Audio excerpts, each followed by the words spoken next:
T.P.O.T. Investigate.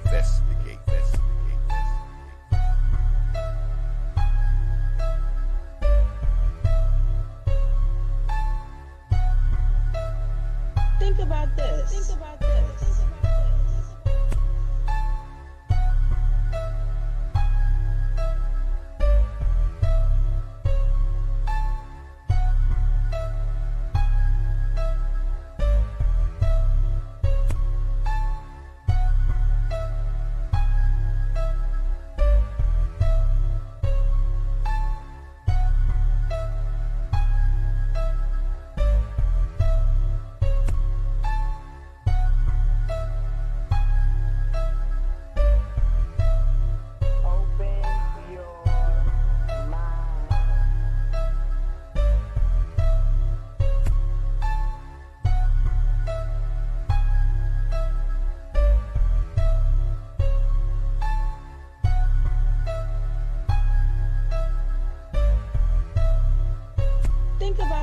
about this.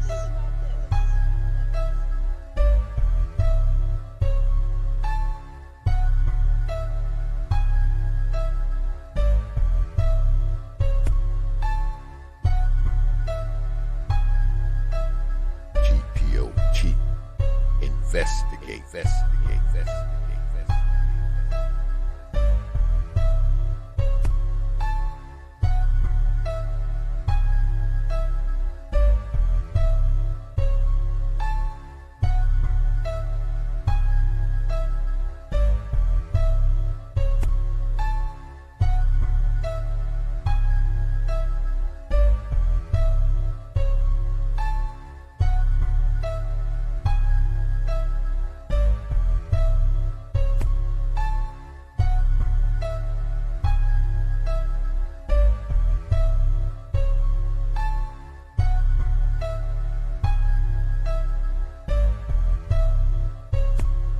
Think about this.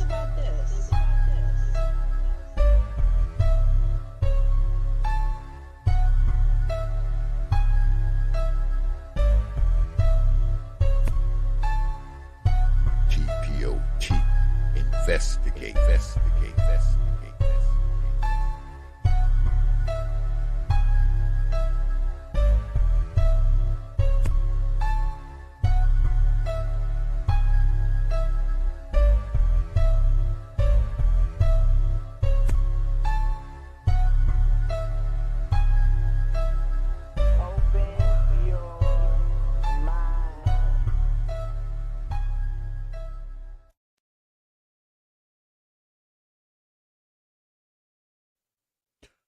And we are back. Peace, folk. Welcome back to another edition of the Proper Thought Series right here on the old T.P.O.T. YouTube page. I'm your host, X, of course, but you knew that already. That's why your black asses are here. Tonight, we're going to be talking a little bit about a time of chaotic and crazy crime. Yeah, that's what we're going to be talking about tonight, man. Because those of you who live in, major cities and major urban hubs, I probably won't be telling you nothing that you don't already know. But we're going to get into this, man, because, in some places, man, crime is crazy. Negroes is crazy. And we're going to give a little commentary on it tonight. All right? All right. But before we get started, I always start the show off thanking you good folks for your likes, your shares, your views, your subs, and of course, your hard-earned pennies, nickels, dimes, quarters, and 50-cent pieces. Because I realize you don't have to do it, man.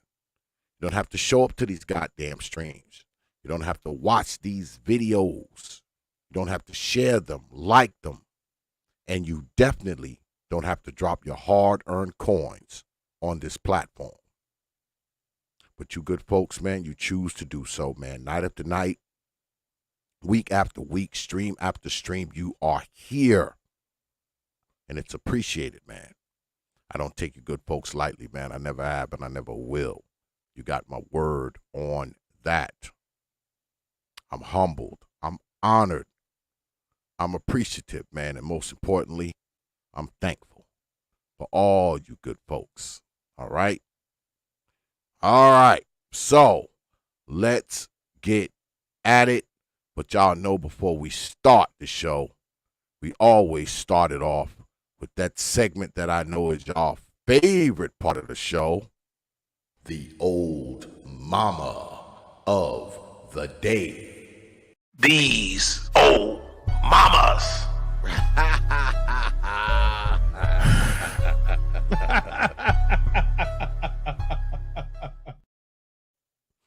Yes, time for the old mama of the day, because y'all know I got one for you. I'm never going to run out. Ever, ever, never, ever, ever going to run out. I'm just not. Right? I'm just not. I'm just not going to run out, y'all. It's just not. But anyway, today's old mama of the day hails from Georgia. And it reads, Mom denies killing 2 of her kids and then putting them inside a hot oven to cover up how they died.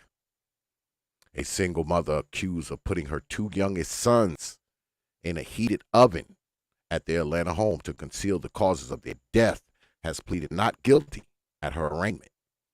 Prosecutors believe Lamora Williams from Atlanta, Georgia, may have burned Keontae Penn 2 and Jakarta Penn 1 to make it harder for investigators in October to work out how she killed them.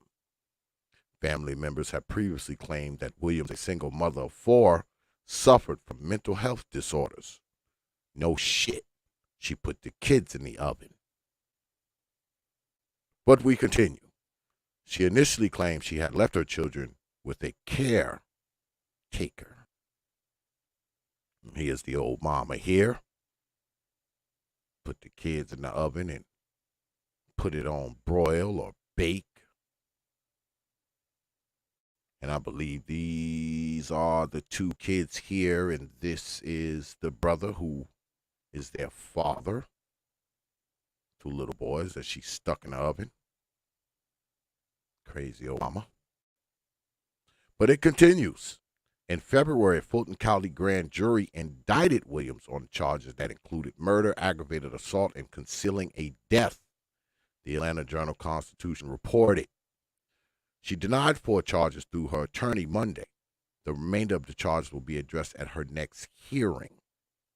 Williams remained late Monday in the Fulton County Jail, where she has been held without bond since her arrest. In October, she was reported to be suffering from undiagnosed mental health problems brought on by her father's passing when she was 19 and being a single mother of 4 young children. Come on! There's always a fucking excuse, right? Oh, my father died. Oh, I'm a single mother. So what's my answer? What's my solution to that? Put the fucking kids in the fucking oven and turn it on and just let them cook. Man, get the fuck out of here. But anyway, it continues. Police say the boys had frying burn marks when their bodies were taken from the apartment. After she allegedly killed the children, she video chatted the boy's father, Jamil Penn. He alerted the police immediately when he saw his motionless children on the ground and realized something wasn't right. Williams told police that the pair may have died while they were in care of another person, but officers claimed to have soon realized that wasn't true. At a vigil in October, while holding another one of his sons, Jamil 3, Penn said, "I ain't got no soul no more." The boy had been in the home when police arrived but was unharmed. Lucky him. The mother's 6-year-old daughter was with family and not at the apartment at the time of the deaths. The mother was said to have had quit her job around September because she was unable to find the kids a babysitter. Nobody could tell what she was going through, said friend Nisa Smith. Obviously, she was insane. Well, let's listen to this video, folks.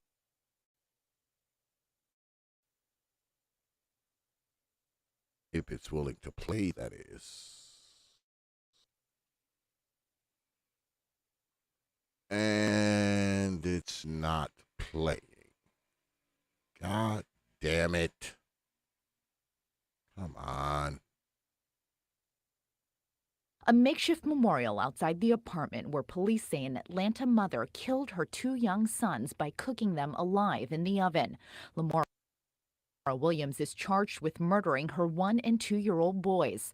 Authorities say the mother placed the toddlers in the oven and turned it on, then called the father of the children to show him video of the gruesome scene. When investigators arrived, the toddlers had burns on their bodies. Family members, including Williams' sister and mother, say she struggled with mental illness most of her life. She had issues. I did tell defects everything because I wanted for them either to give me the kids or get the kids out of her possession. Williams is charged with 2 counts of murder and cruelty to children in the first degree. See, this is the thing, right? You hear these stories, and there's the brother again with his 2 sons that the old mama cooked. You know, and I got some issues with the brother too. Now, he know this girl was crazy, man, before he climbed on top of her. He know this girl was crazy. Climbed on top of her anyway. Y'all brothers got to stop climbing on top of these crazy women, man. Now, I know when he climbed on top of her, he wasn't thinking that he might be assigning his kids to a death sentence. I mean, how could you possibly know that? There's no way of knowing that. But you got to know that these women are insane. You don't go to bed one night and you're perfectly sane and you wake up the next morning and you're psychotic. Even her old mammy said, you know, she had mental problems. She was trying to get the kids. No one would come around. She couldn't get the children. Her daughter was crazy. Even her old mammy know. He knew this woman was insane. He knew it. Climbed on top of her anyway. But back to this old mama. Now, she takes the babies, puts them in the oven. And not only does she put them in the oven and cook them, after she does that, she video calls their father. Show him that she's cooked them. And that is confusing to me too, because these women go from crazy to sane, from crazy to sane. You're insane when you put the kids in the stove. But you got the wherewithal to turn it up on high so they cook to death. And then you also have the wherewithal to get on Skype or Zoom or Facebook or WhatsApp and show their little burnt bodies to their father. So what are the crazy moments and what are the sane moments? Were you sane when you put the kids in the oven? And then you went insane when you turned it on 400? Then you went back to insane to call their father? And then you were sane as you dragged their little bodies out of the oven? I mean, I'm confused. And like I said, her mother was like, oh, she's always had problems. She's always had problems. But what do you do in these instances when these women are crazy? What do you do? You can't stop them from fucking. So you can't stop them from having children.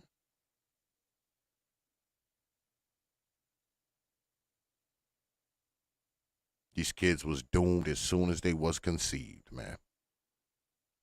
They were doomed. And like always, they always have that look, right, that I show y'all every night. They kill these babies and they look just as unconcerned as nothing. They look like they killed a roach or killed an ant. They don't look sad. They don't look worried. They don't look anything. Just got that faraway stare. These women are psychotic criminals, man. And it's always their children that bear the brunt of it. But back to you brothers. I wish y'all stop climbing on top of these women, man. I wish y'all would. I wish y'all brothers would stop climbing on these women. Y'all know these women are insane. And yeah, I know crazy women, you know, they got the best funk box and all that. Yeah, I heard it all before. Yeah, I know.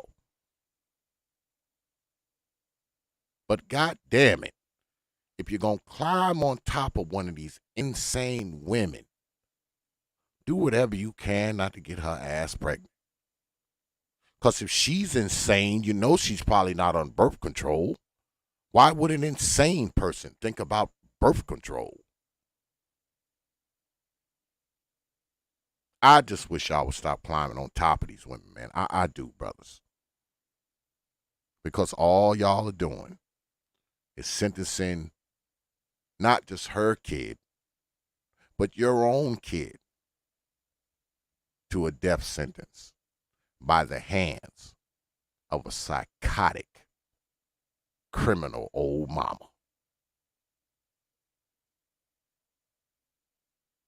But that's all.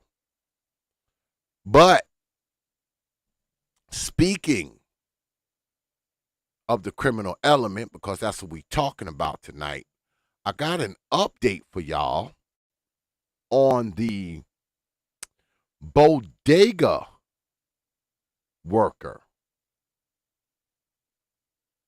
The bodega worker who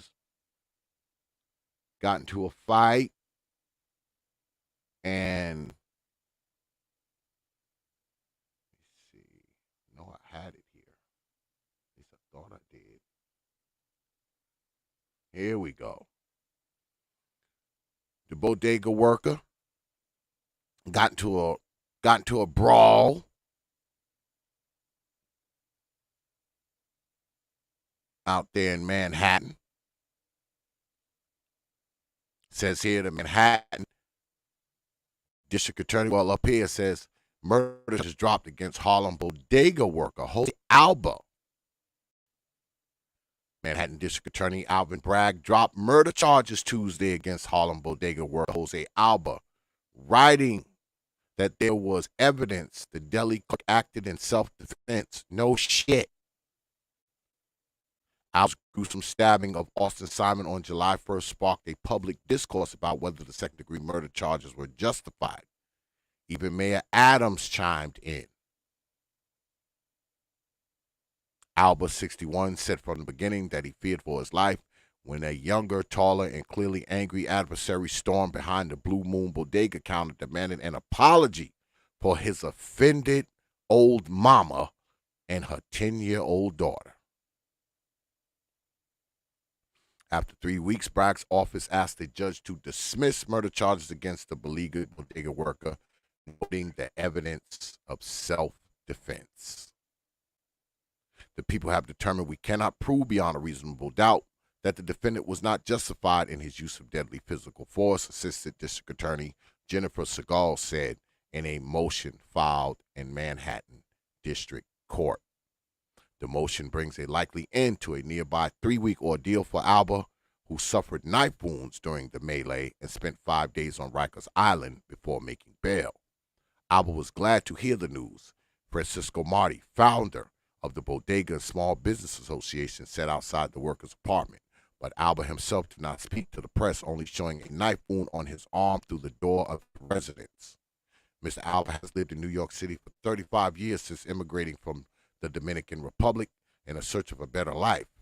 He worked hard to earn his U.S. citizenship 18 years ago and has been a constant source of support for his children and grandchildren. Mr. Alba looks forward to moving about freely and spending time with his family, said Neighborhood Defender Services of Harlem, which represented Alba. The caught-on-camera death struggle became a flashpoint in a city reeling from gun violence and other crime. Bragg's critics blasted him for even charging the clerk. Adams says Alba was doing his job and someone aggressively went behind the counter to attack him. They did a thorough investigation. Adams said after the DA's motion, we had an innocent, hardworking New Yorker that was doing his job and someone was extremely aggressive towards him. And I believe after the DA's review, the DA, in my opinion, made the right decision. And I agree. Simon's cousin, Kendra Simon, told the Daily News Adams' remarks while the case was pending crossed the line. Adams did influence Bragg's decision, she said. She lamented that New York might as well be a stand-your-ground state now. It should be. It should be. Because Negroes is insane. I don't see anything wrong with stand your ground. I live in a stand your ground state. Castle doctrine. All of that. Open carry. It has to be that way. Because if not, crazy Negroes take over. But we continue. The confrontation was caught on 2 cameras, and the memo filed by Bragg's office provides new details of what happened before the stabbing. Simon stormed into the bodega that night after Alba grabbed a bag of chips from his girlfriend's 10-year-old daughter when her mom couldn't pay for the snack with her benefits card. The girl's mother exploded in rage, according to the court filing. She threw items off the counter and hollered, "Now my nigga gonna come down here right now and fuck you up." Simon, his girlfriend, and her daughter returned 5 minutes later, and he could be heard on a surveillance tape yelling, "Come on, man, come out," according to the memo. Alba told police that Simon also yelled, "Come fight me, come." See, that's a thing too, right? She goes into the store with her baby. She can't pay for the stuff, so she exits the store. That should have been the end of it, all right? You go to another store, you go home and get some money, whatever. That should have been the end of it. But no. But no. She goes out. She get him. He come back. He want to fight the man. He knocks the man down. He does all this bullshit. Over what? $5, $6, $7 worth of chips and candy and bullshit? But we don't know what she told this brother to do. It's not like she's talking. And I take issue with the brother. This brother you're looking at. Because he was on parole. He was on parole for assaulting a police officer. So I don't know why he would even take that up. I don't know why he would put his freedom on the line and eventually his life just because his old mama girlfriend came and got him because she couldn't pay for something. When she walked out of that store saying, I'm going to get my nigga right now to come back and fuck you up. This is what she wanted, man. But someone said a long time ago, 9 out of 10 times when a brother finds himself dead, a fucking woman is in the center of it.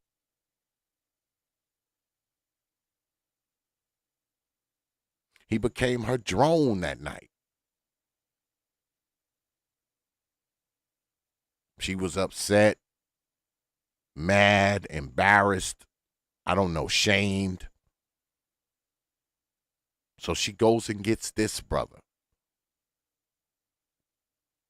And who knows what she told him. Because I would like to think that if she went to him and just told him what happened in the store, maybe he wouldn't have came back there ready to fight the man. So she must have told him some good old shit, right? She must have told him, he disrespected me. He disrespected my daughter. He called me a bitch. He cussed at me. Something. She had to have told this brother something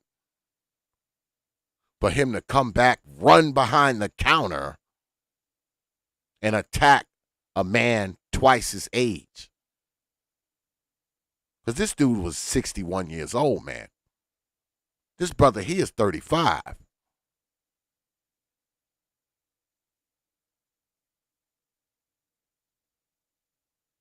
I mean, we will never know. This man put his freedom on the line. And like I said, eventually put his life on the fucking line. For whatever this fucking woman told him. And the crazy thing is, she probably with the next Negro right now. But I warn you, next Negro, whenever she feels shamed or embarrassed or whatever, be prepared for her to come and get you.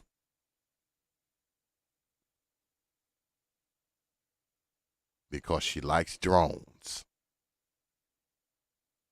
And she will send you right somewhere that will get your black ass killed.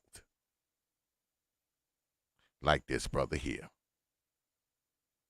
And I say again, this brother here,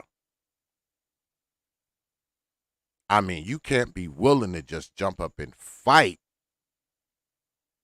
whenever one of these hoes say so. You weren't protecting her. You weren't protecting her honor. Protecting her from what? She had left the store under no threat. What was he protecting? Because I've heard people say that, oh man, he was protecting her. Protecting her from what? She had left the bodega unharmed, unscathed. Her and the little girl. What exactly was she being protected from? What? Yeah. Yeah. Brother Zale. She told him some bullshit like this. Good sir, you must defend my honor unless you're not man enough. Yeah. Oh, I need you to go in that store and get this old man straight.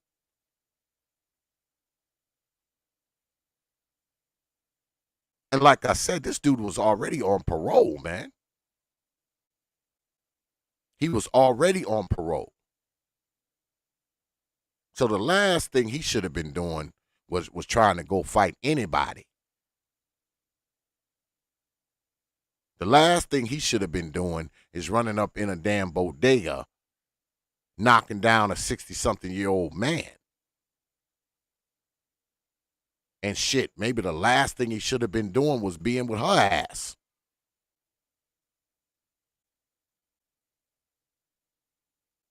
That might have been the last thing he should have been doing as well. But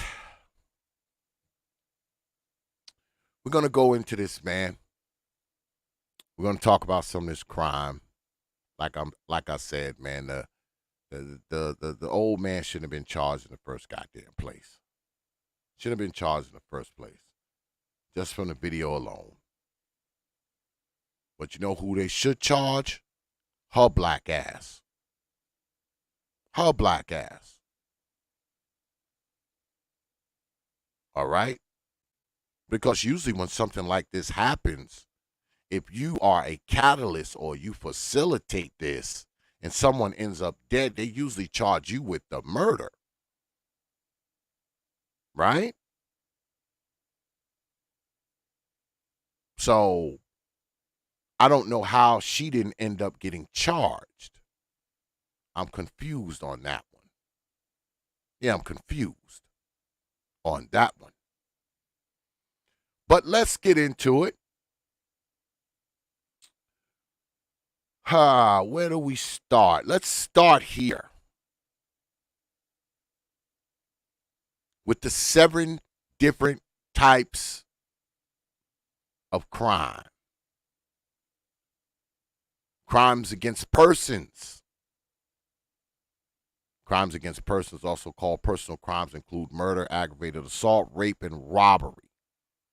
Personal crimes are unevenly distributed in the United States, with young, urban, poor, non-white, and other historically marginalized groups, both more often affected by these crimes and are arrested for them than white, middle, and upper class people are. Crimes against property. Property crimes involve the theft of property without bodily harm, such as burglary, larceny, auto theft, arson. Like personal crimes, members of the historically marginalized groups are arrested for these crimes more than others. Hate crimes. Crimes against persons or property that are committed while invoking prejudice of race, gender, or gender identity, religion, disability, sexual orientation, or ethnicity. The rate of hate crime in U.S. remains fairly constant from year to year, but there have been a few events that have caused surges in hate crime. In 2016, the election of Donald Trump was followed by an uptick in hate crimes. Crimes against morality. Crimes against morality are also called victimless crimes because there is no complaint or victim. Prostitution, illegal gambling, and illegal drug use are all examples of victimless crimes. White-collar crime. White-collar crimes are committed by people of high social status who commit their crimes in the context of their occupation. This includes embezzling, stealing money from one's employer, insider trading, tax evasion, and other violations of income tax laws. White-collar crimes generally generate less concern in the public mind than other types of crimes. However, in terms of total dollars, white-collar crimes are even more consequential for society. For example, the Great Recession can be understood as in part a result of a variety of white-collar crimes committed within the house mortgage industry. Nonetheless, these crimes are generally the least investigated and the least prosecuted because they are protected by a combination of privilege of race, class, and gender. Organized crime. Organized crime is committed by structured groups, typically involving the distribution and sale of illegal goods and services. Many people think of the mafia when they think of organized crimes, but the term can refer to any group that exercises control over large illegal enterprises, such as the drug trade, illegal gambling, prostitution, weapons smuggling, or money laundering. A key sociological concept in the study or organized crime is that these industries are organized along the same line as legitimate businesses and take on a corporate form. There are typically senior partners who control profits, employees who manage and work for the business, and clients who buy the goods and services that the organization provides. Now, I'm going to put this in the chat in case you Negroes want to read it for yourself, because it does go on.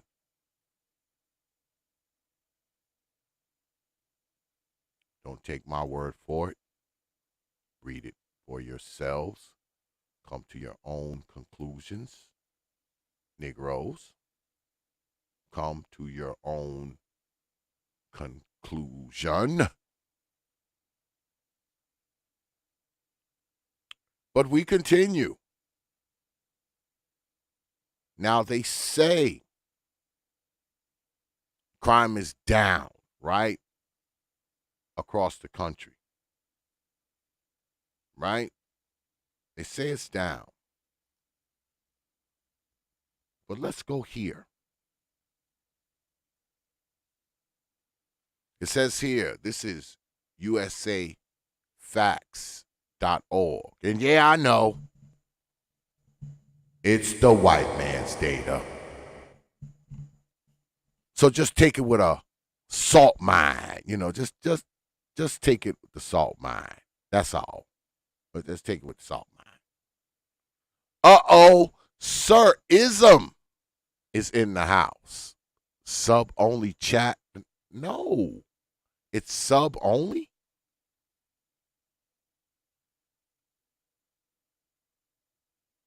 Oh, are you saying I should make it sub-only? Is that how I keep the pornography bots out? Is that how we do it?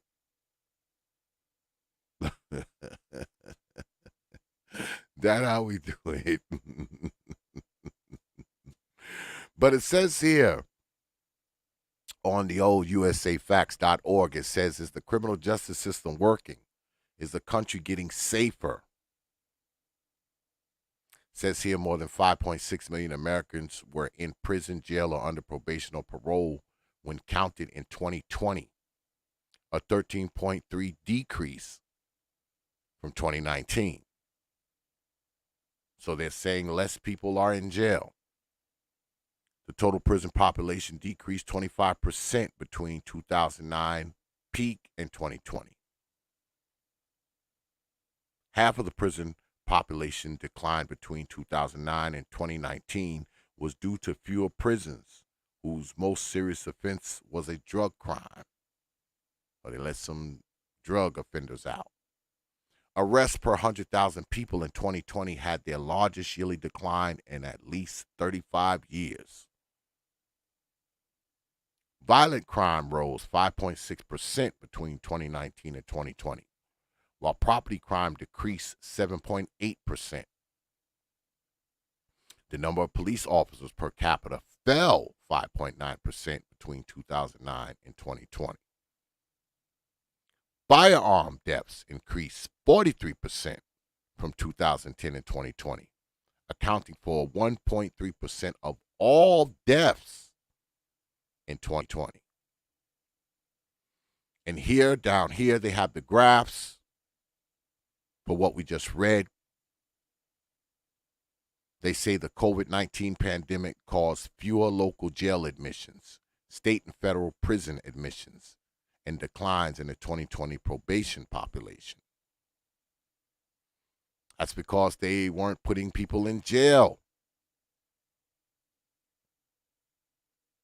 It says here prisoner population declined 11% between 2009 and 2019, but this decline accelerated in 2020 due to the pandemic-driven trial and sentencing delays.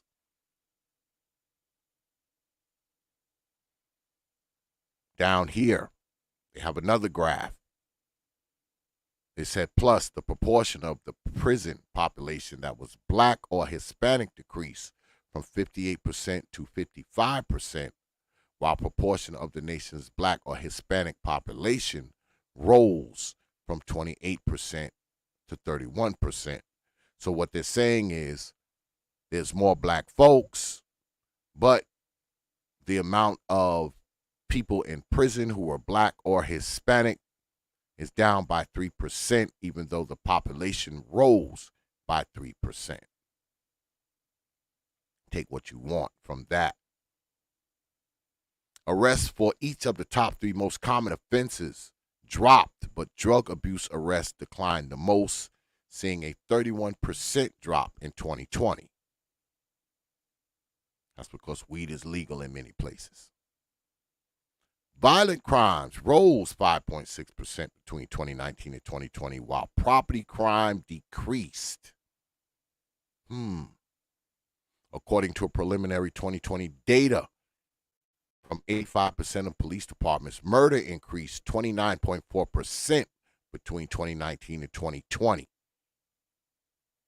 Burglaries decreased 7.4% compared to the 1991 peaks. However, reported violent crime and property crime were down 49.2% and 62% in 2020, respectively. The number of police officers fell per capita 5.9% between 2009 peak and 2020. We read that already.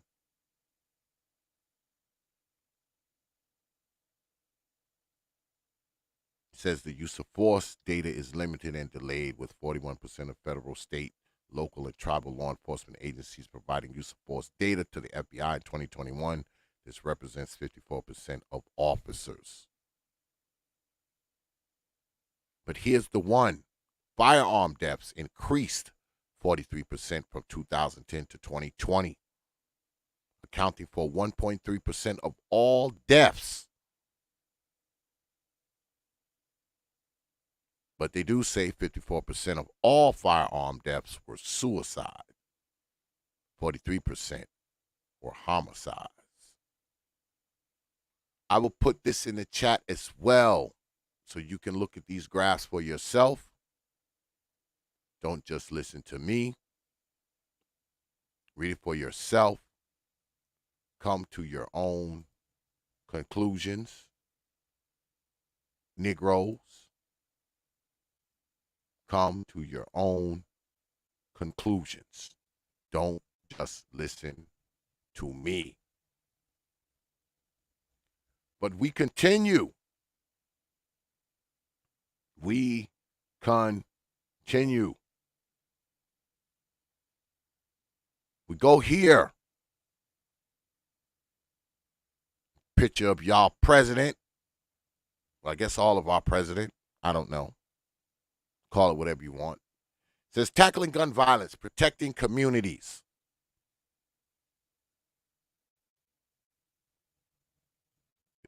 Here, written by someone named Amy Solomon, Principal Deputy Assistant Attorney General. She says, yesterday I joined BJA Director Kathleen Moore, NIJ Director Nancy Levine, and OAAG Senior Advisor Eddie Bocanegra at the White House, where President Biden announced major steps his administration is taking to address gun violence, thanks to the recently enacted Bipartisan Safer Communities Act. Now, listen to that. The Safer Communities Act. What communities are they talking about when they say this?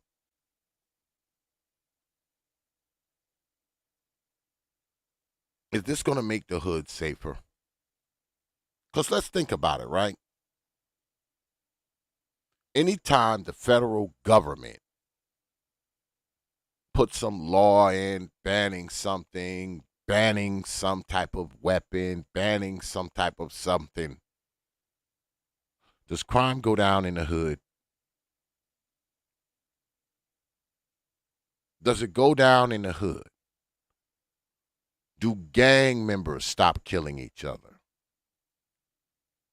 Do drug dealers stop killing each other? Do young men stop shooting each other in the head in the streets whenever they sign one of these things?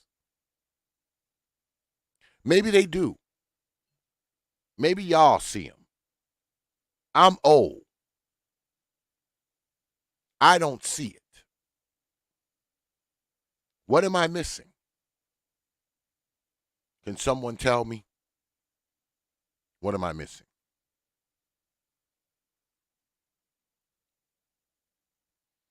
Those of you who live in these metropolises, these Gothams, if you will, does crime ever go down when one of these bills gets signed or one of these executive orders? I don't know. I don't live in a metropolis, so I'm in North Carolina. Maybe you see it. I don't.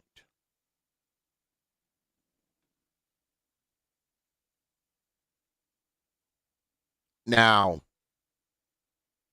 I'm not even going to read all of this. I'm just going to kind of skim past some of this stuff. Plus, it says, in addition to provisions designed to keep firearms out of the hands of people who are a danger to themselves and to others, the new law allocates $1.4 billion to the OGP over the next 5 years to develop, implement, and sustain meaningful investments in safer communities. A total of $300 million in grant funding is available during this fiscal year alone. So what does that mean exactly? What does that mean? Ha ha ha ha. Brother Blexit said, yeah, crime in Chicago gradually decreased after the signing of the 1994 crime bill. And isn't it ironic that the president who is signing this bill is the same guy who was one of the architects of that particular bill? He was one of the main architects, was he not, Brother Blexit? But how about that, though? Do you good folk think that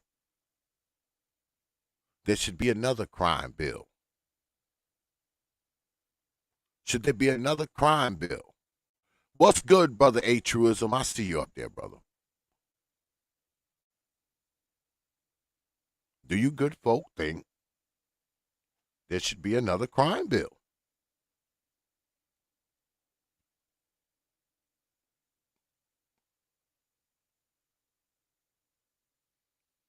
Should people start being rounded up again?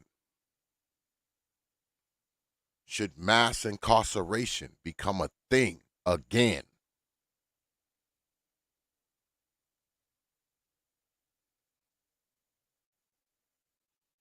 Should there be a more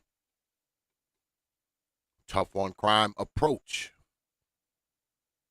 in you good folk opinion? Should there be a 2022 crime bill written up?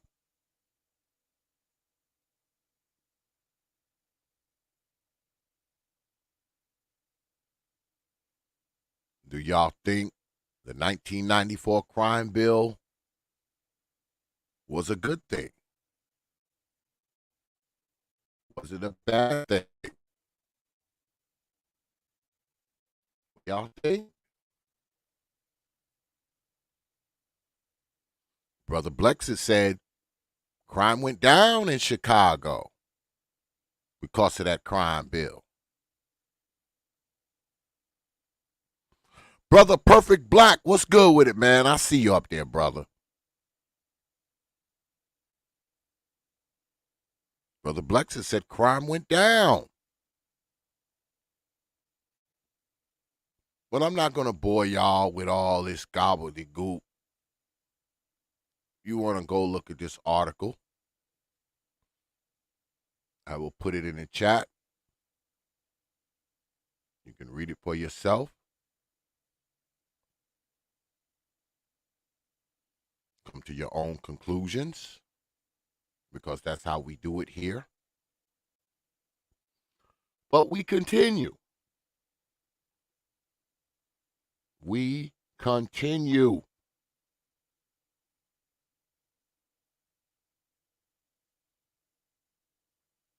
This is from the Bureau of Justice Statistics. And what it talks about is the recidivism of prisoners released in 34 states in 2012, a 5-year follow-up period between 2012 and 2017. It says here, this report describes the recidivism patterns of state prisoners released in 2012 for 5 years following release by their demographic characteristics, commitment offense, and prior criminal history. The report also compares the recidivism rates of prisoners released in 2012 to those of prisoners released in 2005 and 2008. Right? Says here, about 6 in 10, 62% of prisoners released across 34 states in 2012 were arrested within 3 years, and 7 in 10 were arrested within 5 years. Nearly half, 46% of prisoners released in 2012 returned to prison within 5 years for a parole or probation violation or a new sentence. 11% of prisoners released in 2012 were arrested within 5 years outside of the state that released them. 81% of prisoners aged 24 or younger at release in 2012 were arrested within 5 years of release, compared to 74% of those ages 25 to 39 and 61% of those age 40 or older. So, in a nutshell, 6 in 10 people who get released from jail will be rearrested within 3 years. 70% of them will be arrested within 5 years. If you're a little younger, you're more likely to be arrested again once you're out of the penitentiary. You're a little less likely if you between the ages of 25 and 39. If you're released and you're 40 or older, you're a little less likely to be rearrested. I'll put this in the chat as well. Y'all can check it out if you want to. Read it. Come to your own conclusions. Do not just listen to me. But we continue. I got quite a few things I want to go through with you good folks tonight, man. Quite a few things. Let's talk about the cities. More of the white man's data.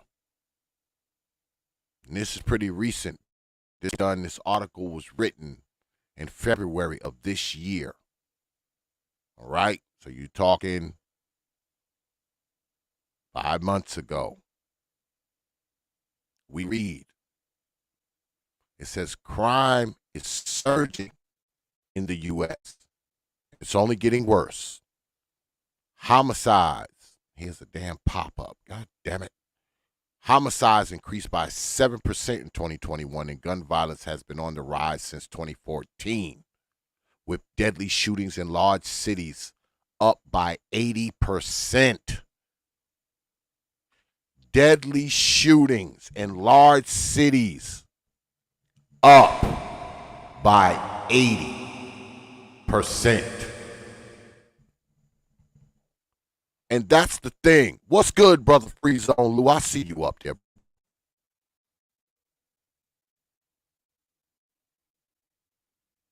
Now, like I said earlier, they said that crime is down by a few percentage points. But killings are up. 80% in large cities. So what are we talking about? We're talking about New York. We're talking about LA. We're talking about Chicago. We're talking about Baltimore, St. Louis, New Orleans, Memphis. It goes on and on and on and on and on. All right? Goes on and on and on. Y'all could probably name 1,000 cities in this chat. All right? What's good, Brother Lawrence? I see you up there, brother. But we continue. It says, recently analyzed crime statistics in nearly 300 cities with populations over 100,000 to rank the most dangerous cities in the U.S., as well as the safest cities in America. A useful list for everyone from travelers to concerned citizens. Money Geek has compiled the list of the most dangerous cities in America and the safest places in the U.S. by using the cost of crime per capita, which was based on a standardized crime data from the FBI combined with research on the economic cost by type of crime. The total societal cost of crime for these cities an estimated $203 billion in 2020.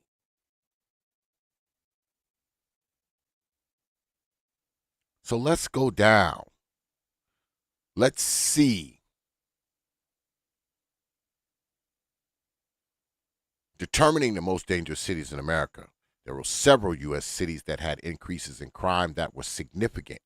It's worth noting popular tourist destinations like Seattle, New Orleans, and Chicago were amongst the cities that saw an increase in the cost of crime, says Mills. In Chicago, the cost of crime increased by 29%.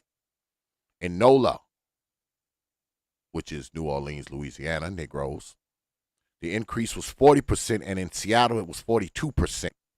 These percentage increases can hide some numbers. NOLA's increase in the cost of crime was on top of an already high cost of crime. We saw 70% of cities in America reported some increase in the cost of crime.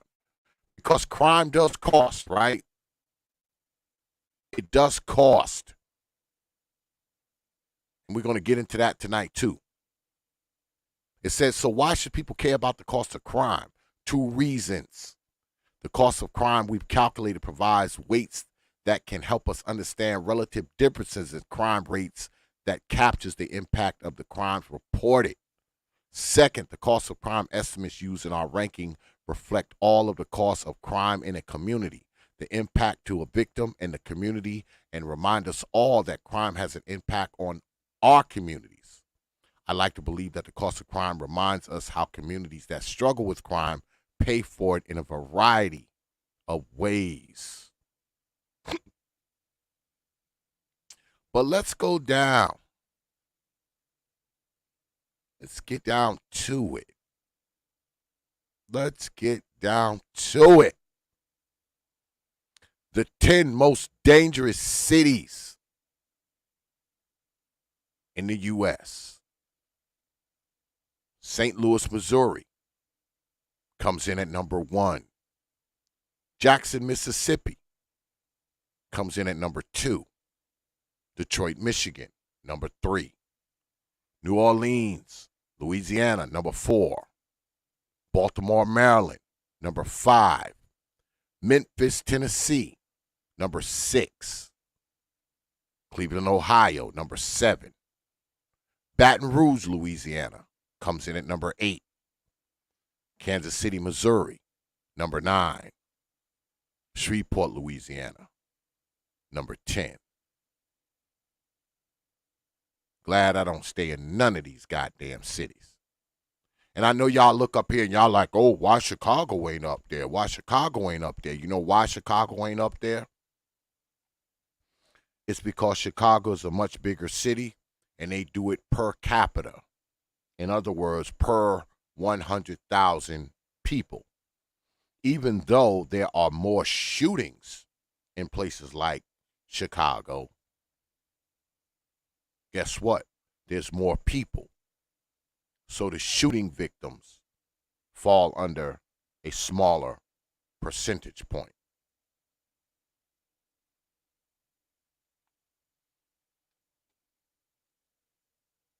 but we continue. 15 safest large cities in the U.S. with a population over 300,000. Virginia Beach, number 1. Honolulu, Hawaii, number 2. Henderson, Nevada, number 3. El Paso, Texas, number 4. Mesa, Arizona, number 5. San Diego, California, number 6. Raleigh, North Carolina, number 7. Anaheim, California, number 8. San Jose, California, number 9. Santa Ana, California, number 10. New York City, number 11. And that's something, especially being that there's like 8-9 million people out there. I'm surprised it made the list. Well, no, I'm not, because there's a lot of people out there. So when you talk about the amount of shootings and killings and robberies, per capita, the numbers fall pretty small on a percentage point. So that's understandable, just like Chicago. Austin, Texas, number 12. Arlington, Texas, number 13. Las Vegas, 14. Riverside, California. I mean, damn, California's up here 1, 2, 3, 4, 5 times. Those of you who live in California, is California safe like that? I guess as long as you ain't in South Central LA, you good, right? Or no? I don't know. Never been to California. The 20 safest cities in the U.S. with a population over 100,000. Naperville, Illinois, number 1. Cary, North Carolina, number 2. I've actually been there. It's pretty podunkish, so of course. Murrieta, California, number 3. Carmel, Indiana, number 4. Frisco, Texas, number 5. Amhersttown, New York, number 6. Cape Coral, Florida, number 7. Irvine, California, number 8. Thousand Oaks, California, number 9. McKinney, Texas, number 10. Allen, Texas, number 11. Lee Summit, Missouri, number 12. Coral Springs, Florida, 13. Bend, Oregon, 14. Woodbridge Township, New Jersey, been there, it is pretty quiet, number 15. Temecula, California, number 16. Santa Clarita, California, number 17. Daly City, California, number 18. Meridian, Idaho, number 19. Sentinel, Colorado, number 20. So these are some places, if you're thinking about moving away from all these Negroes in the hood shooting and killing folks, you might want to go to some of these cities. If you must be in a city, you might want to go to one of these aforementioned cities, folks. You're less likely to be murdered. You're less likely to be shot or killed. I'm putting it in the chat. Read it for yourself. Come to your own conclusions. But we move on. We move on.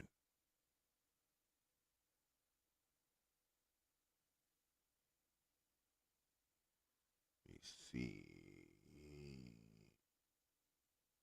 Age patterns of victims of serious violent crime. Let me blow this shit up because this shit little as hell. And this is from the Department of Justice. I know. It's the white man's data. So just take it with a salt mine. Y'all know what a salt mine is. They go in the caves and, the salt is gray. It's still on the walls. They got to scrape it and take it to the processing plant to turn it white. Just take it with a salt mine. But it says here, and I'm not going to read all of this crap, but I will read you the highlights. It says persons aged 12 to 24 comprise 22% of the population, but 35% of murder victims and 49% of serious violent crime victims.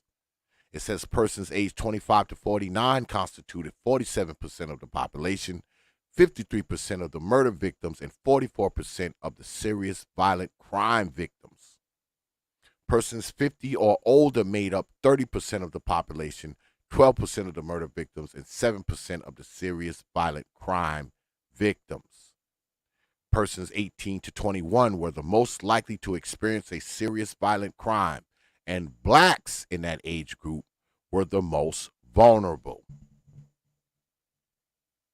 Blacks in that age group were the most vulnerable. 72 victimizations per 1,000 blacks.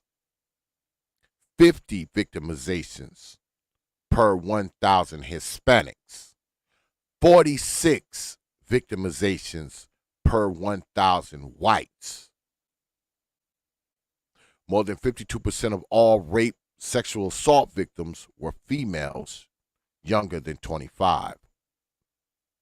Almost 1 in 10 murder victims age 18 to 21 were black.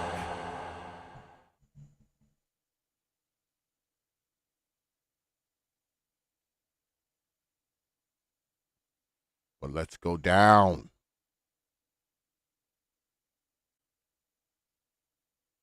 Here's another graph.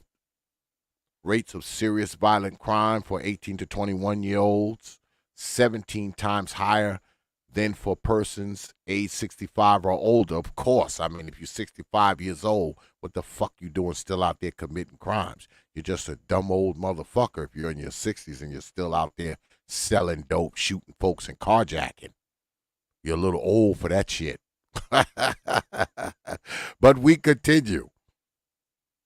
Persons between the ages of 12 and 24, less than a fourth of the U.S. population, age 12 or older, almost half of all serious victimizations.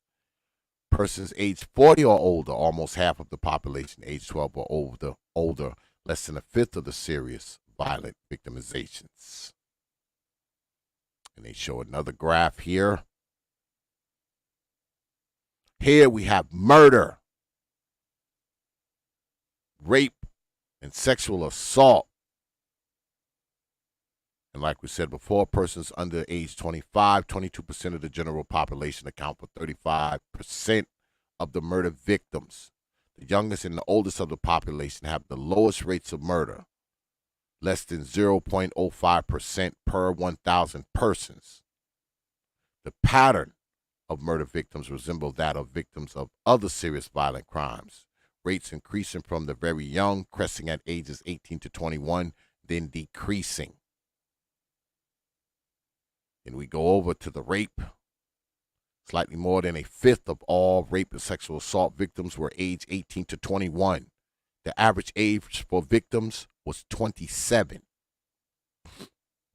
Rapes and sexual assaults for individuals 18 to 21 were almost 2.5 times higher than those for age 25 to 29.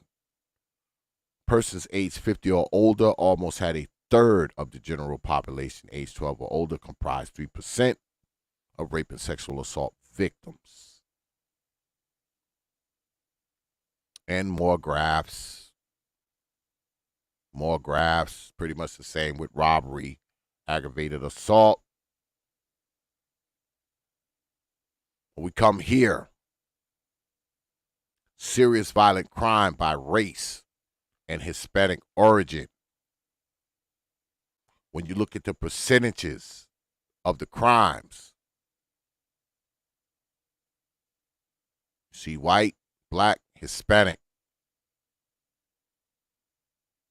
Between 12 and 14, blacks do more violent crime. Between 15 and 17,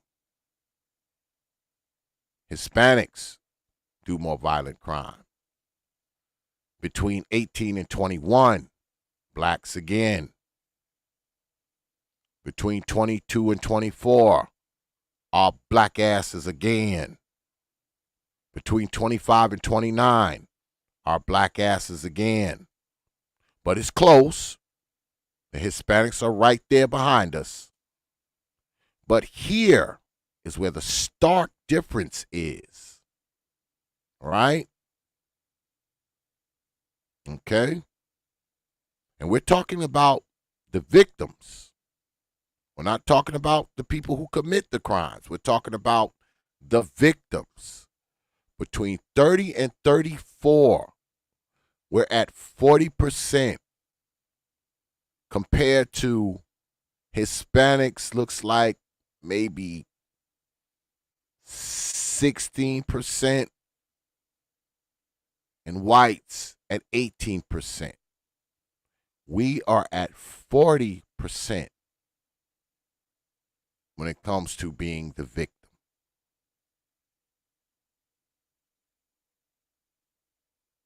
And here, when you talk about the age of the victims, black and white, 12 to 14, more blacks. 15 to 17, more of us blacks. And look at the stark contrast here. Down here, right? This is whites. This is us up here. Down here, it's these ages here, between the ages of 18 and I'll say 25, 29. Now, it starts to decline as we start to get older. Because like I said, once your ass old, it's time to stop committing crimes. But when it comes to the victims, look at the difference. All right? Down here is 0.10%. We're up here at 1.1. And this is per 1,000 people.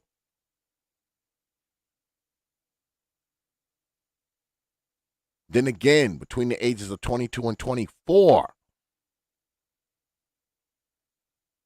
1 per 1,000 people.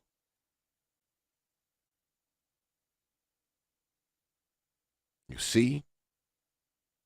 Because white folks, their numbers drop too.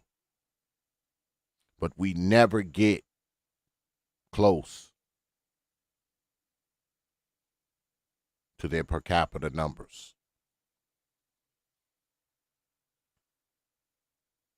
We are killed at a higher rate than anyone.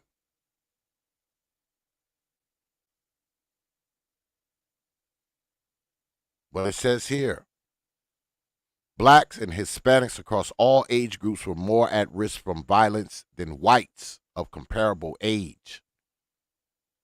1 in 30 blacks, 1 in 35 Hispanics, and 1 in 58 whites from 1992 to 1994. For 18 to 21-year-olds, 1 in 14 blacks, 1 in 20 Hispanics, 1 in 22 whites experienced a serious violent victimization. For whites and blacks, persons 18 to 21 were most at risk at becoming a murder victim. Murder rates for blacks were 8 times higher than for whites. 1 in every 894 and 1 in every 7,334 persons, respectively. What that means is the murder rate for us black folk, 1 in every 894 of us, compared to 1 in every 7,334 white folk. Blacks, about 12% of the general population, comprise 51% of the murder victims. Almost 1 in 10 of black murder victims were between the age of 18 and 21.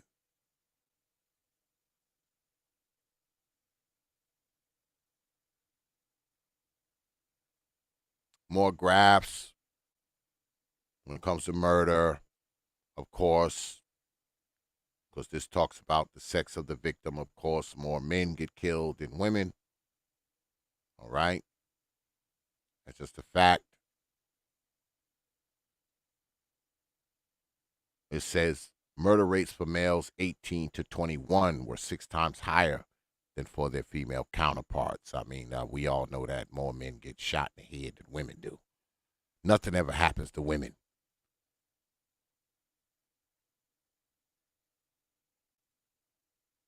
The crimes they commit and the crimes they endure, especially when it comes to murder. And you always have these people talking about how, oh, you know, these women are under attack and this and that. More men get killed and murdered in a year than the women have a long way to go to catch up to the amount of men that are getting killed. And that's black, white, Hispanic, Asian, or Martian. All right? Let's be honest here. Now, I'm not saying that women aren't victims of crime, because they are, but way more men get murdered in the run of a year than women, man. Way more. No matter what group you put it in. Doesn't matter. But I will put this in the chat as well, because it just goes into a bunch of more graphs. Check it out for yourself. This is a PDF. I'll go ahead and put this in the chat as well.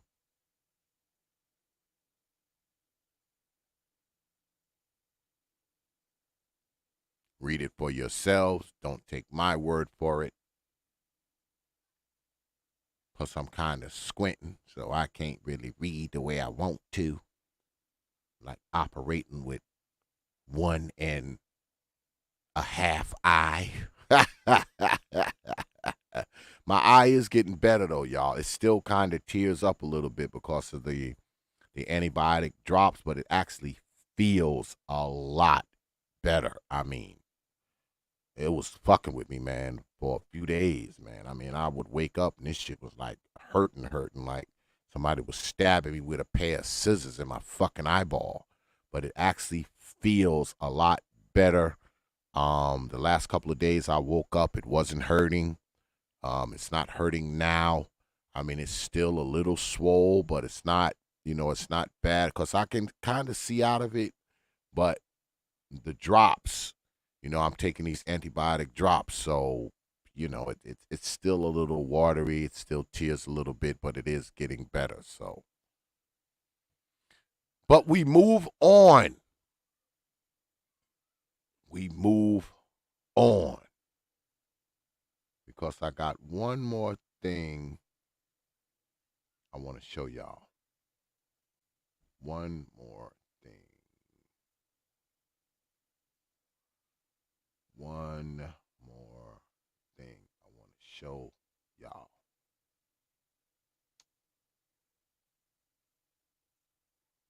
I think I showed them all to y'all.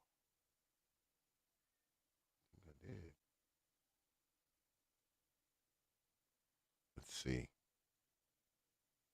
Yeah, I showed y'all this one. This is USA Facts, more of the white man's data. I think I showed y'all that one.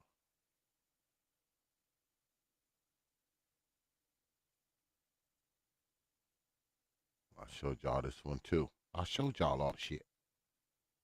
I showed y'all all of this shit. So I won't show it to you again. Now, being that we've been through all of that, right?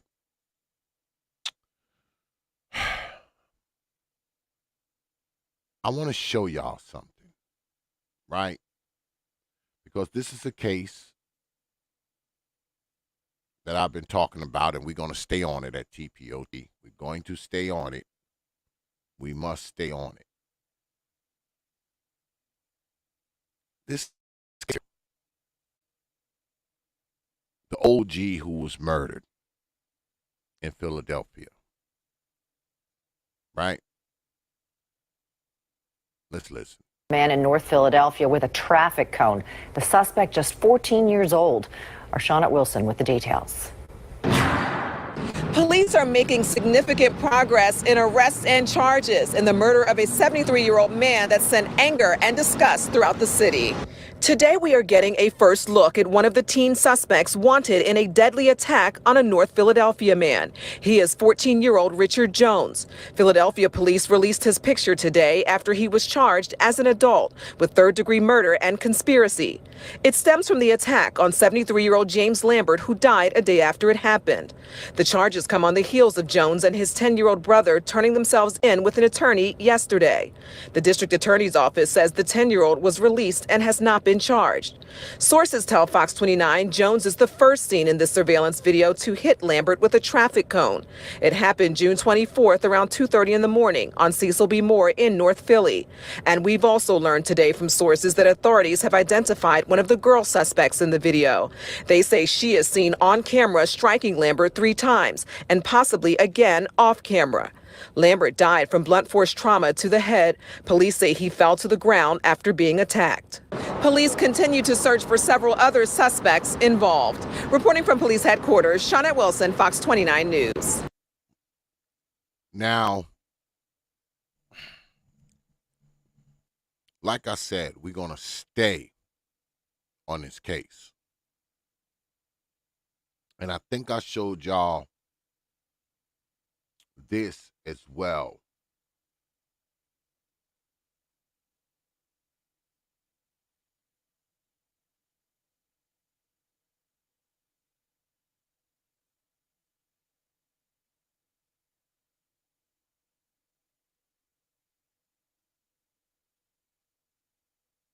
Stupid commercial.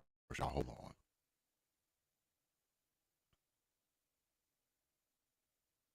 Now, these kids are being charged as adults.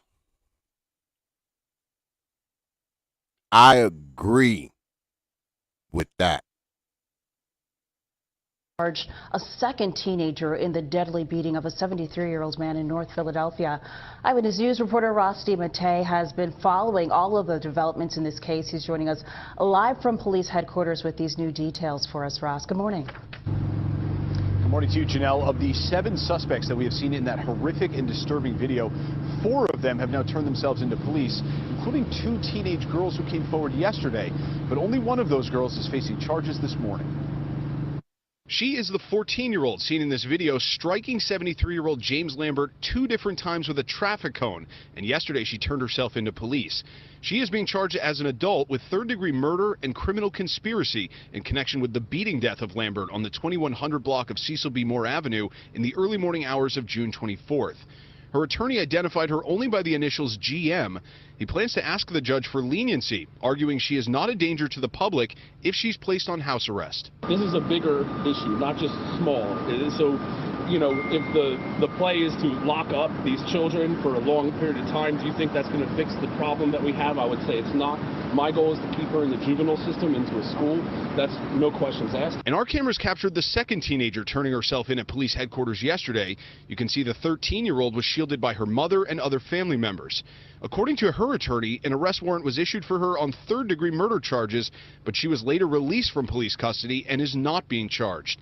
He claims it's because his client did the right thing after the attack by calling 911 and waiting with Lambert at the scene until paramedics arrived. There's still good in this city amongst our youth, and there's those that's courageous enough to stand up even when all of their friends are doing things that they're not supposed to do and say, I'm not going to participate in that. So my hope is that she's not punished for doing the right thing.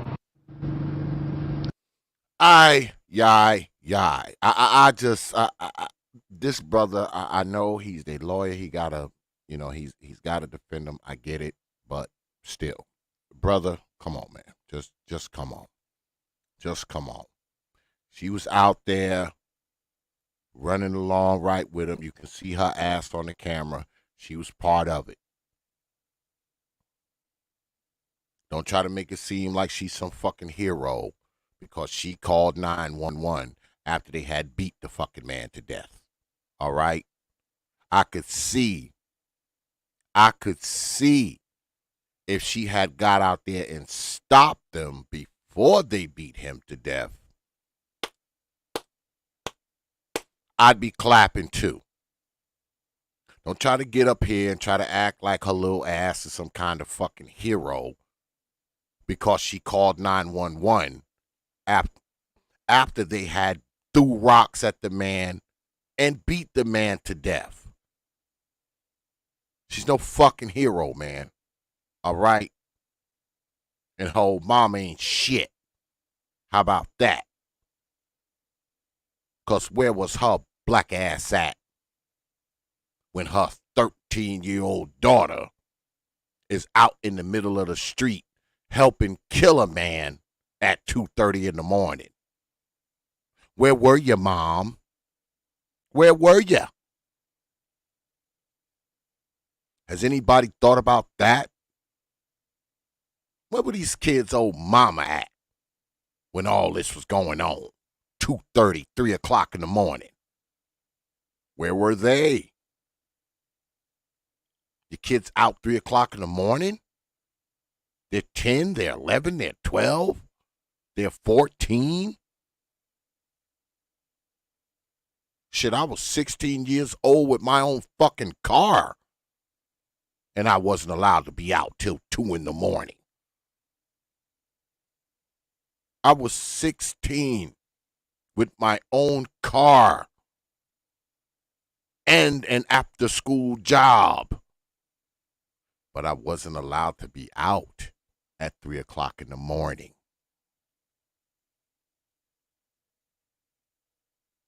But these little up-and-coming freaking degenerates, well, I can't even say up-and-coming because they done already killed the man, so they're already degenerates. Are out just running around in a pack, beating a 73-year-old man to death. And we shouldn't say shit about the old mammies? Does old mama have nothing to do with this?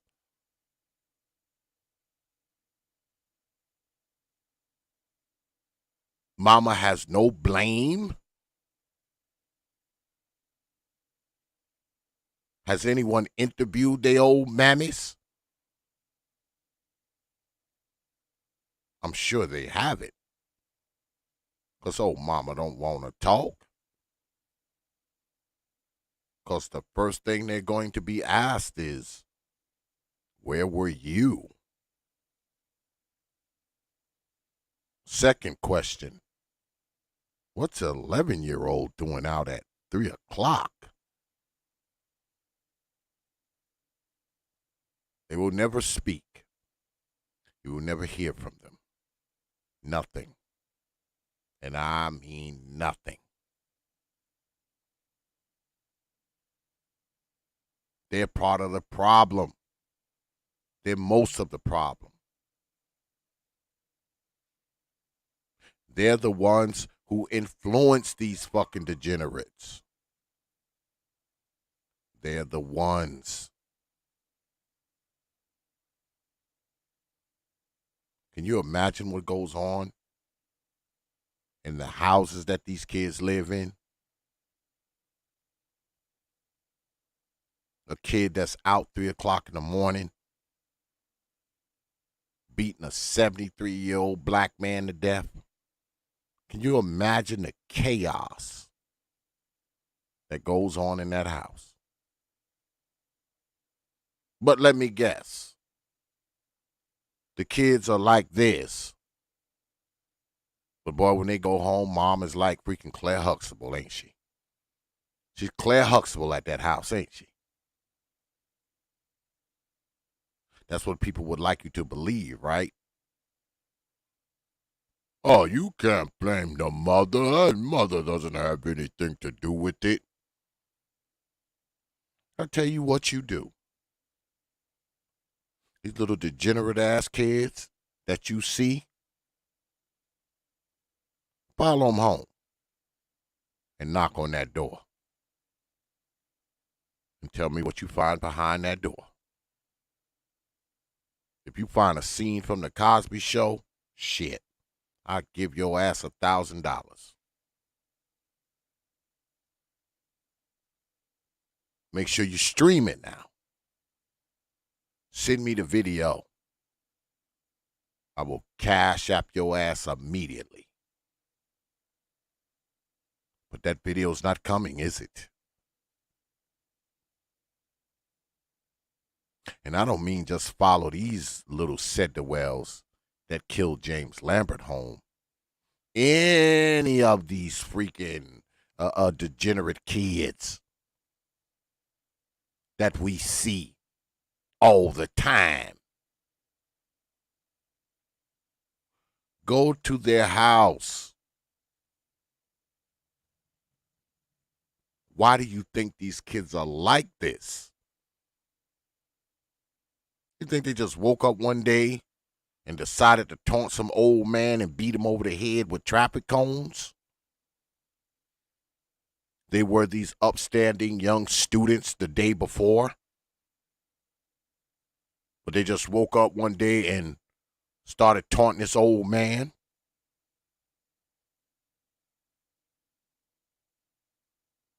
These kids are living in chaos. These old mamas are grooming criminals. They're grooming criminals.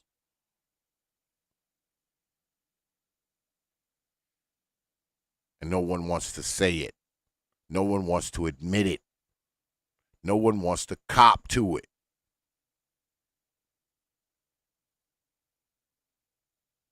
Even the news blurting out their faces. They don't want to show it to you. Says here, a 14-year-old girl has been charged with third-degree murder and conspiracy in connection in the beating death of 73-year-old James Lambert in North Philadelphia. Police identified the girl who turned herself in to police on Wednesday morning as Gamara Mosley. Let's see if there's a picture of Gamara Mosley. Let's see if there's a picture. Oh, there she is. There she is. Miss Gamara Mosley. Do y'all want to see her? Do y'all want to see little Gamara Mosley?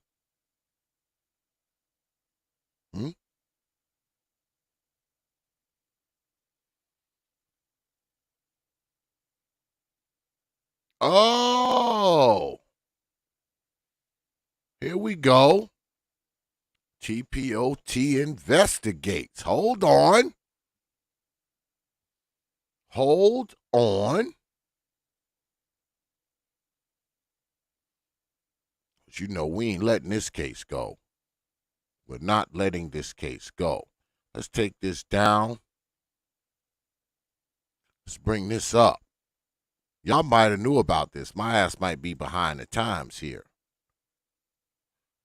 I might be behind the times here. We are. Says here, the mother of the 14-year-old charged in the death of James Lambert speaks out. Says mother 14-year-old charged in James Lambert Jr.'s death apologizes. Folk. The mother of one of the two 14-year-olds charged in the death of James Lambert speaks to Fox 29 and apologizes for her daughter.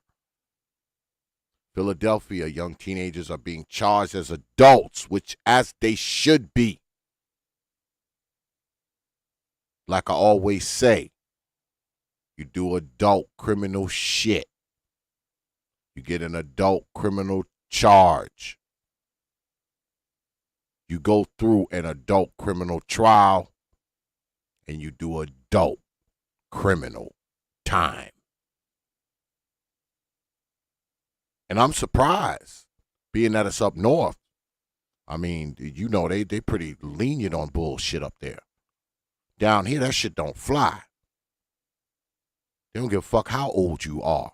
You know, fucked around and killed somebody, you getting charged as an adult.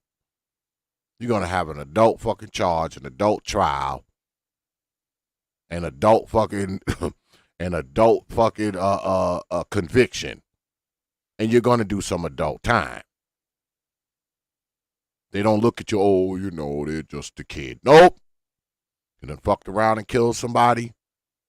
You think you grown enough to kill? Fine. We think you grown enough to charge your ass as an adult. We think you grown enough to put your ass through an adult trial. And once convicted, we think you're grown enough to do adult time, being that you want to do adult criminal shit. So I agree. But we continue. The mother of one of those teenagers, 14-year-old Gamara Mosley, sat down with Alex Holy on Friday to speak about her daughter. All social media about me and my child are not true. I'm not a bad mother, said Shara. Of course she's going to fucking say that. Because they're all great mothers, right? Even though they raise these fucking kids who ain't worth a shit. They're all great mothers. You know, because they feed them, they clothe them, they house them. They're all these great moms. Nothing's their fault. But we continue.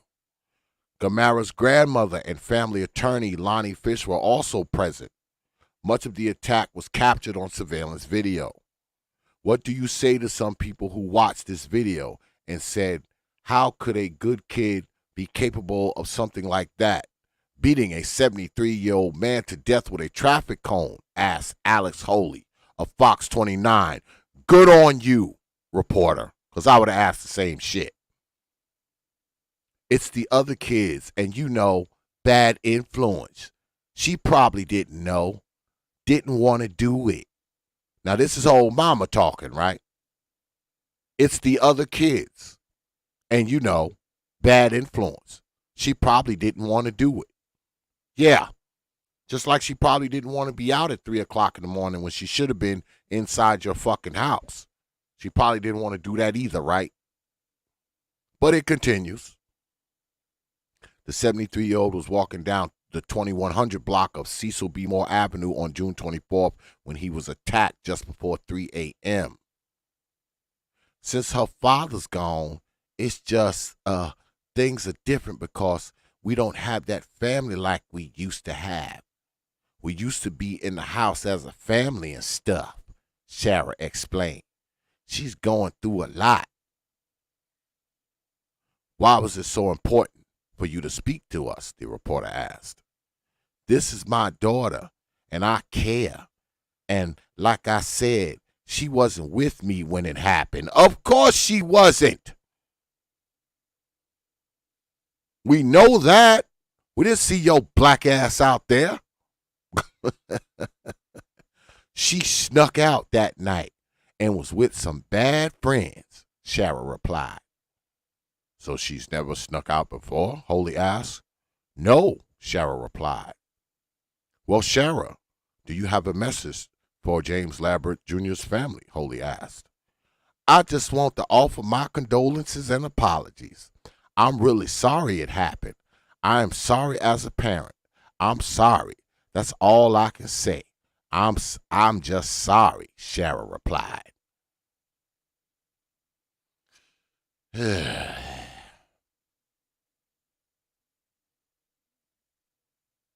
this old mama here, sitting up there looking like James Toney. Y'all know the boxer, James Toney. Sitting up there looking like James Lights Out Tony.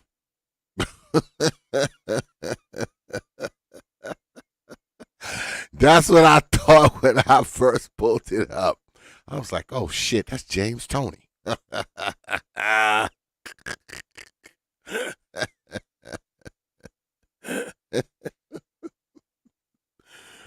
Oh God. And the first fucking thing that comes out of her mouth is, I'm a good mother.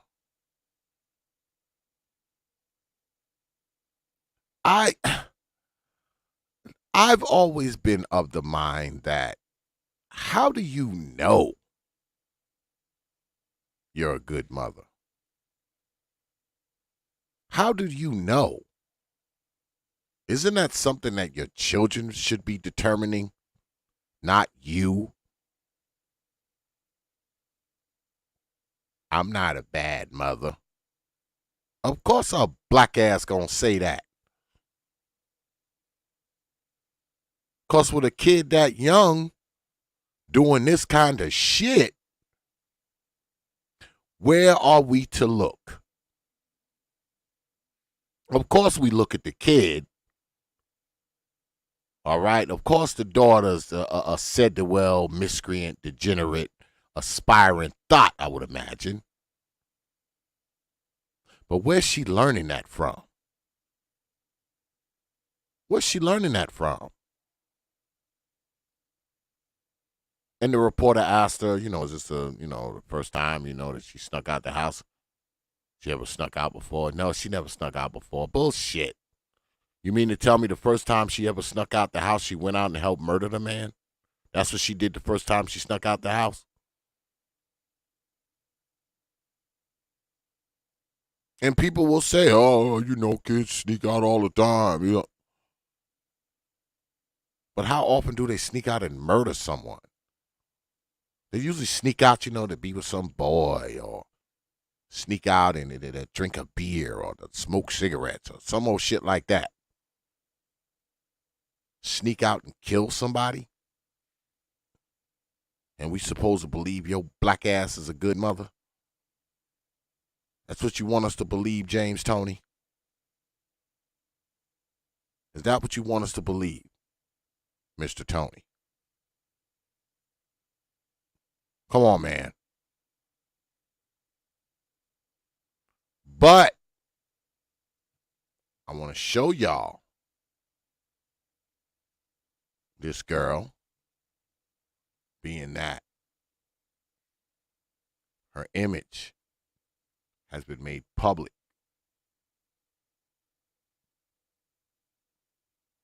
Being that her image has been made public. I know YouTube probably going to pull my shit down like they did before with the other one, but I don't give a shit. I don't care. I do not care. Pull it down, you motherfuckers.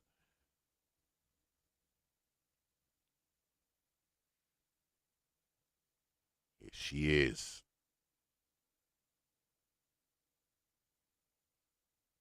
This is her. This is the girl.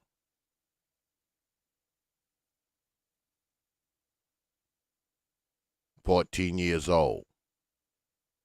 Life already fucking ruined. Life ruined. Already. 14, ruined. I have a 15-year-old granddaughter. You think I want my grandbaby to be around freaking girls like this? Why would I want my grandbabies around girls like this? Or kids like that? And those of you who have teenage kids, do you want your kids around these type of kids? I know all us black folks, we all the same, right?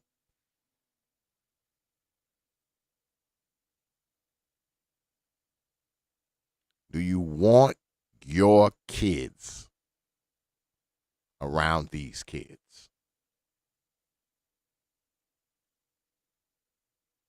Hmm?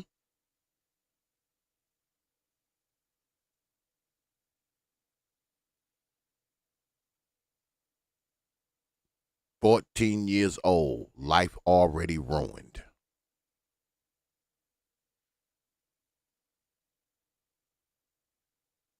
Already a criminal. Ass ain't even old enough to drive, but got a mug shot.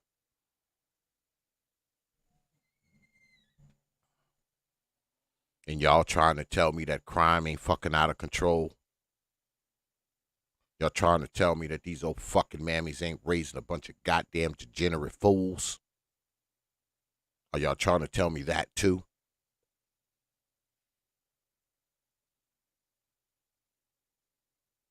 But no one talks about this. That story I just showed y'all and read y'all, guess what? That shit was buried, man. I didn't even know it existed. That's some shit I just stumbled upon.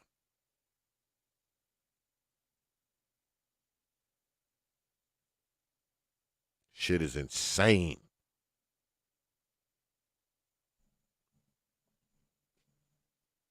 But you never hear anybody talking about this kind of shit, do you? Because this shit don't matter. None of this shit matters. James Lambert's life didn't matter, right? The OG's life did not matter. His life didn't matter.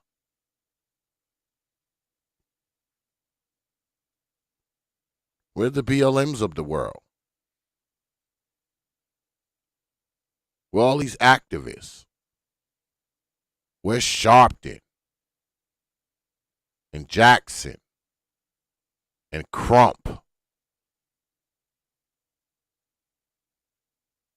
You mean to tell me Benjamin Crump ain't out there doing a fucking press conference?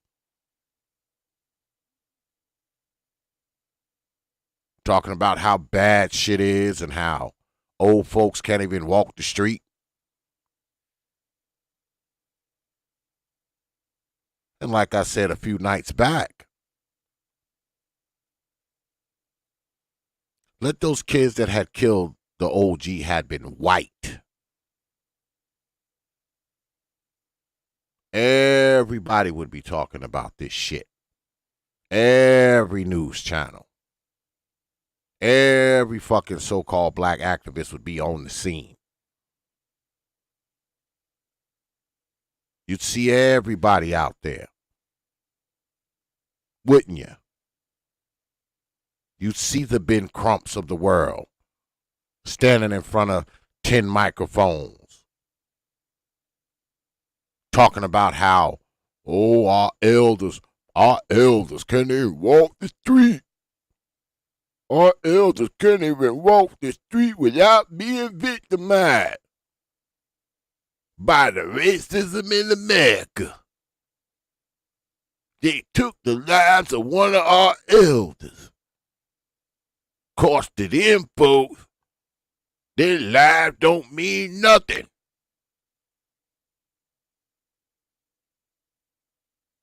But these little miscreants can kill that man and you won't hear a fucking word. Not a word.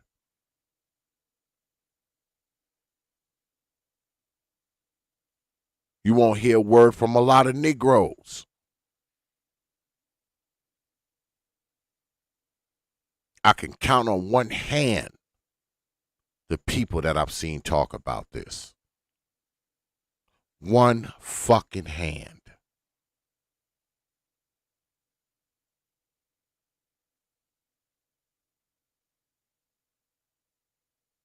People aren't talking about the crime. And I read y'all the statistics. Black folk are victimized more than anyone else. So if the crime is rising in these metropolises, if you can call them that, these Gothams, these metro areas, who is it affecting? You think a bunch of white people are getting killed in these cities? A bunch of Asian people? A bunch of Martians? No. It's black people getting affected by this shit, folk. That's the real tragedy. It's black people being affected by it. And no one gives a shit. No one cares. They would only care if the people perpetrating the crimes were white people. It's as if, as long as the perpetrators are black, it doesn't matter.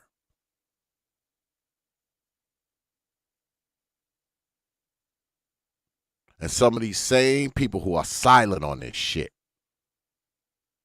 whenever you say something about some of these black hoes, the first thing they want to say, oh man, that could be your mother. What if that was your daughter? What if that was your aunt? What if that's your grandmama? Fine, I'll give them the argument. But what about James Lambert? What if that was your father? What if that was your uncle, your brother, your grandfather?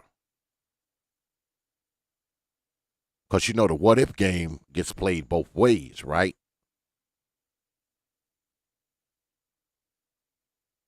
But when it comes to people like James Lambert not even being able to walk down the fucking road, you don't hear anybody saying, what if, do you? Because James Lambert, the OG, he didn't matter.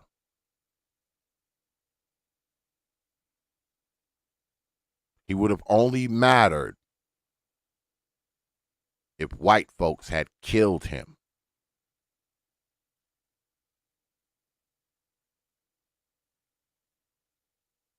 I can't say this enough, man. If those kids that killed that old man was white, you wouldn't, I mean, you would have your fill of this fucking story. They would be running it over and over and over like the fucking Rodney King tape.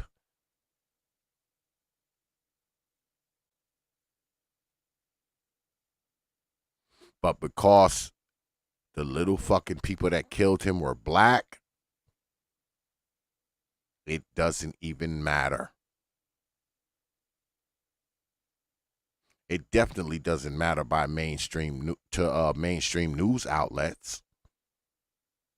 And you know why it doesn't matter to those mainstream news outlets? Because it doesn't matter to us, folk. We don't care. We don't care.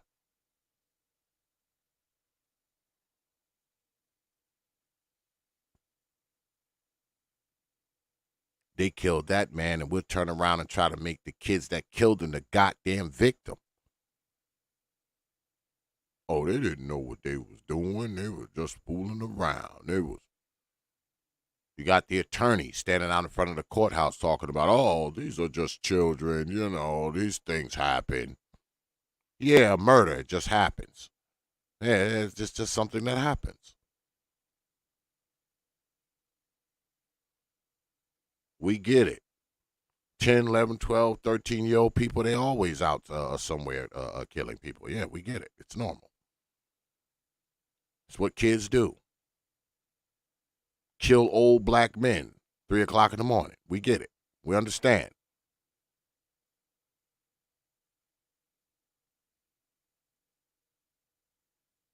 It's chaotic, man. This crime shit is crazy.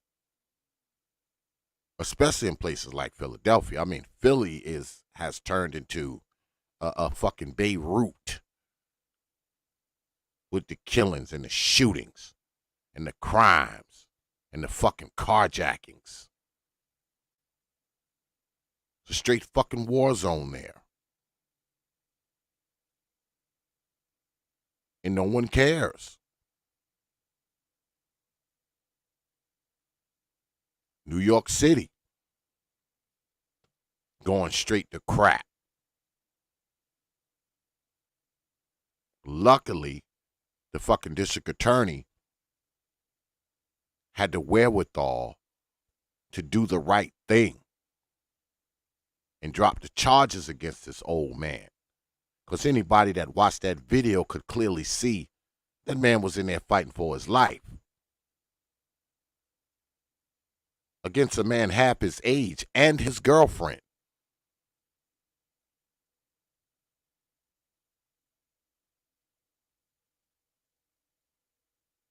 People are getting tired of these crazy Negroes. People are getting tired of it. People have had enough of these niggas. What's good, Brother Brian? I see you up there, man.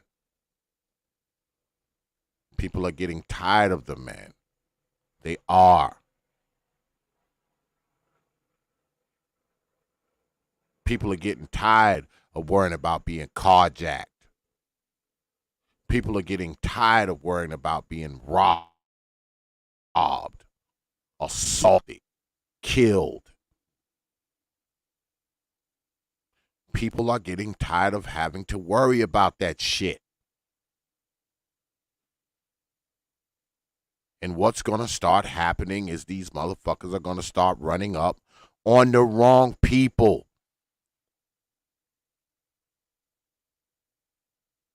And people are going to start laying them the fuck down. See how the old man laid that dude down in the store, right?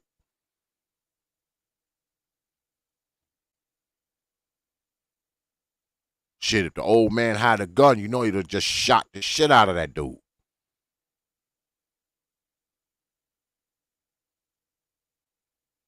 People are not just going to sit back and be victimized anymore by these niggas. People are not going to do it anymore, man.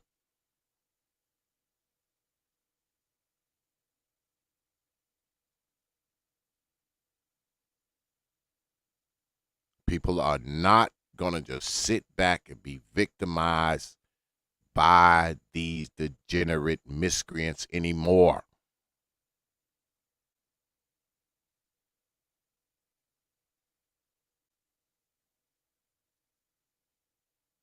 But these kids that we see, right, they're products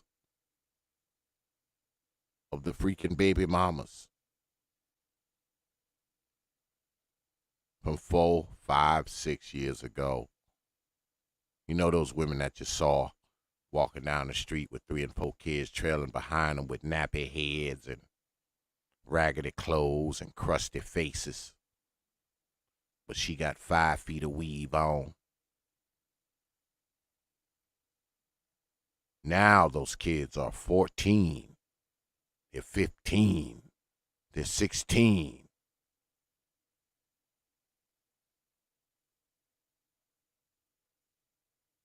And she did a shitty job of raising them.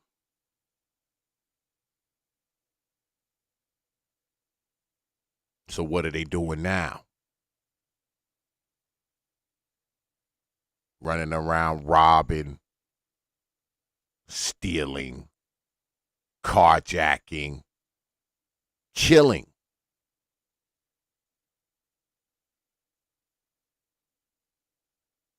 I showed y'all the stats earlier of the people who are committing all the crimes. It's not like it's these people that's like 50 years old, 40 years old.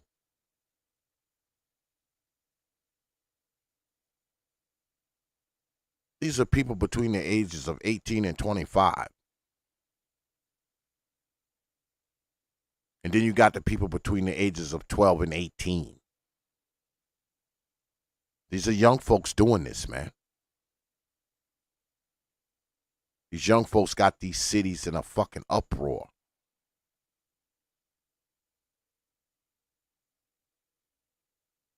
Because now they're old enough to pick up a knife, pick up a gun. They're old enough to run out and steal a car, rob a liquor store, kill some old man.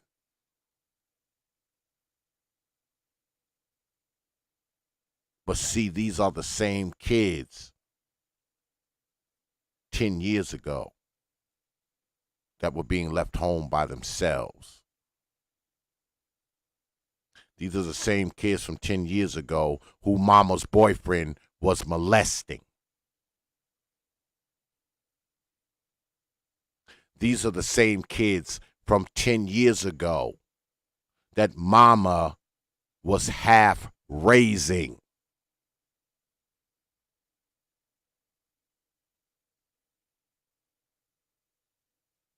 These were the kids from 10 years ago that mama wasn't parenting.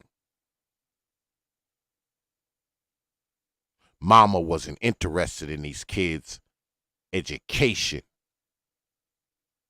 their homework, their development, their mind frame. She wasn't interested in it when they were 3 and 4 and 5 and 6. She didn't care. She was too busy chasing their daddies and chasing other men, hanging out at the club, getting high, drinking. She was doing that.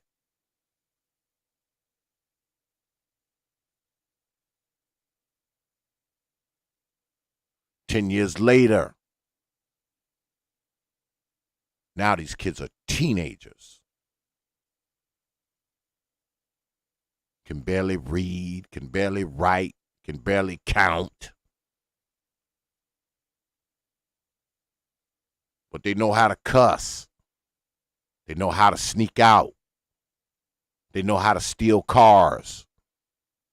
They know how to steal shit out of stores. They know how to get their hand on a gun or a knife. They know all these things, but they don't have decent human respect for people. Decent courtesy. Decent humanity.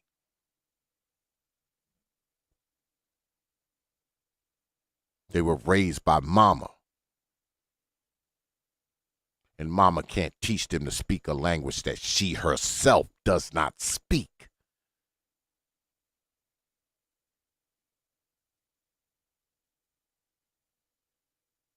And these fucking mayors, and these city councils, they think they can fix this shit by starting some bullshit ass programs, giving them shit to do after school. Give mom more money in her check. No. These things are not the answer to this.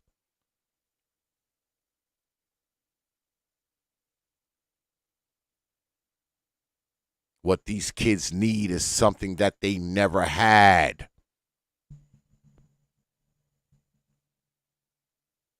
A fucking parent.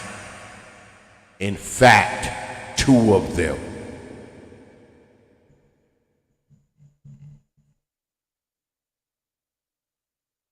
You can't throw money at these problems. It's not going to fix anything. And something else that many of us black folk can't get our head wrapped around. A lot of these young folks, it's too late for them. They are too far gone.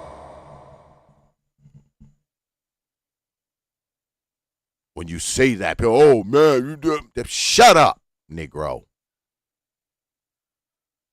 Some kids are too far gone.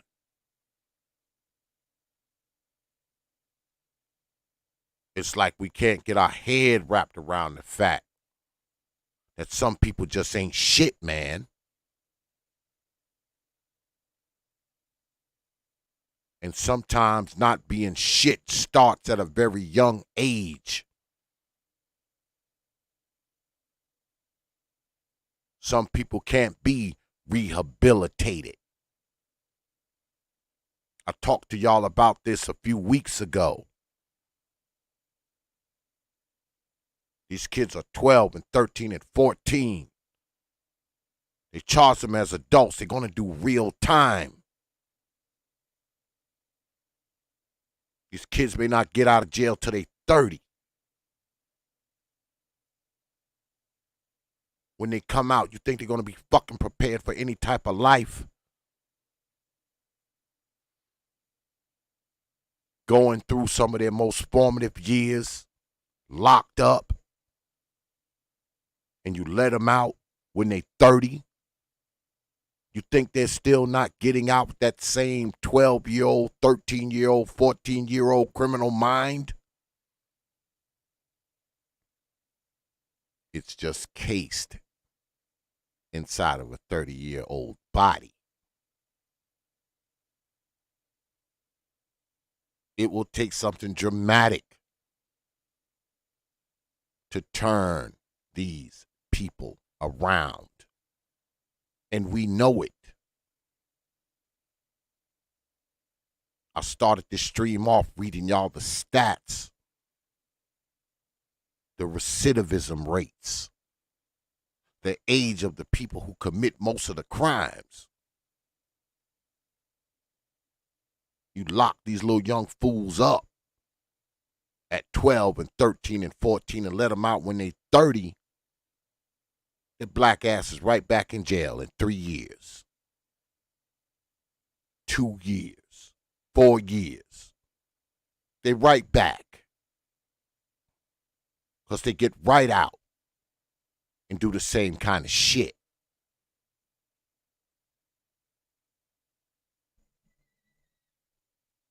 They got this thing now where they want to call all prisons correctional facilities. There's no fucking correction going on in there. The correctional facility is in your mind.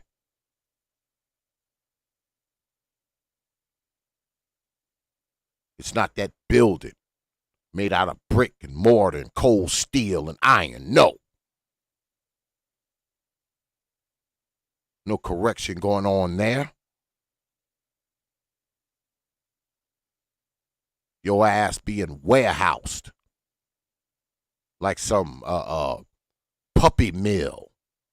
You know those puppy mills they do those documentaries on where they have the 5,000 dogs and 4 to a cage just pumping out puppies after puppies. That's all you are. You think most of these damn kids come out of there better? 60, 70% of them are right back. They go right back. I read y'all the stats. I put it in the chat. 60 to 70% of them are back within 5 years.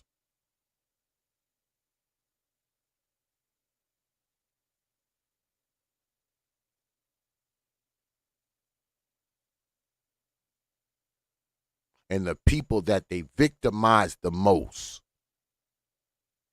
aren't white folks or Latinos or Asians or Martians. They get out and they victimize more black people.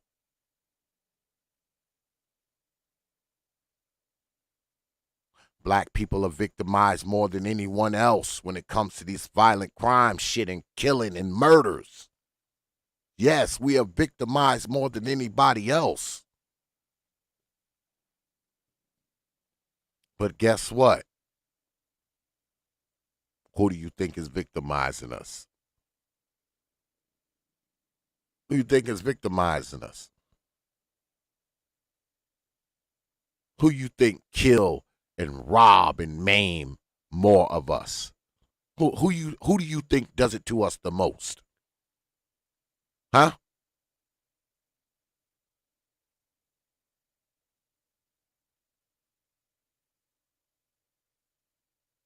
Y'all already know who it is, don't you?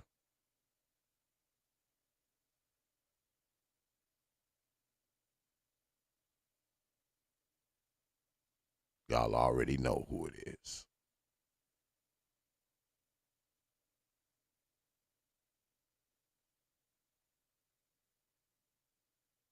That's why I get so tired of hearing all this bullshit, man. You look at the crime in these cities, man. And like I said, we know who's committing these crimes.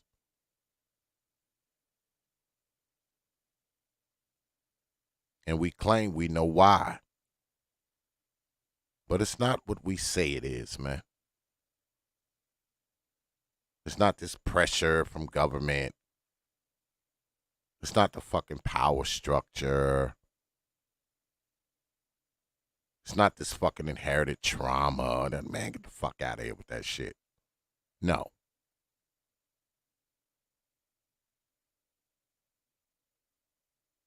Nothing prevents crime like decent parents. I don't care what anyone says. Prove me wrong. Because guess what? When a kid, especially when you're talking about a father,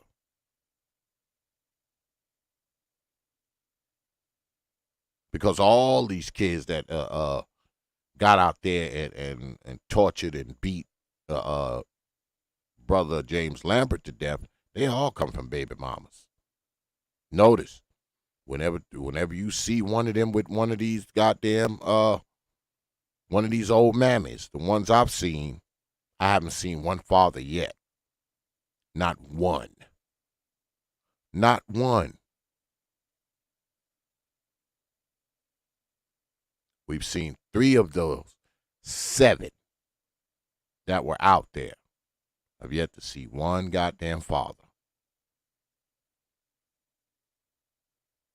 Seen 3 mothers, not one father.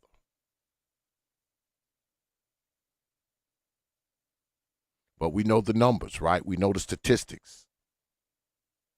Now people are saying, well, you know, I know somebody who had a father and they murdered somebody. Because, you know, Negroes like to base their arguments off of exceptions, right? They only like to use the rule when it serves whatever they're talking about. But they know goddamn well that kids with a mother and a father statistically have a tendency to do better.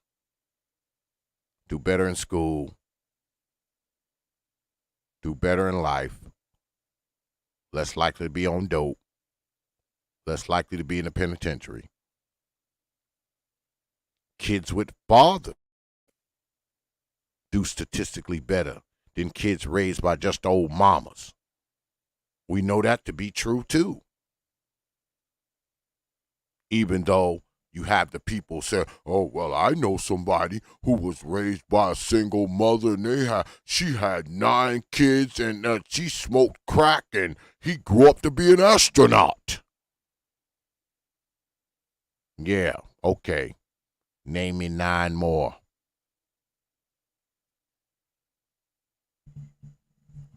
Crickets.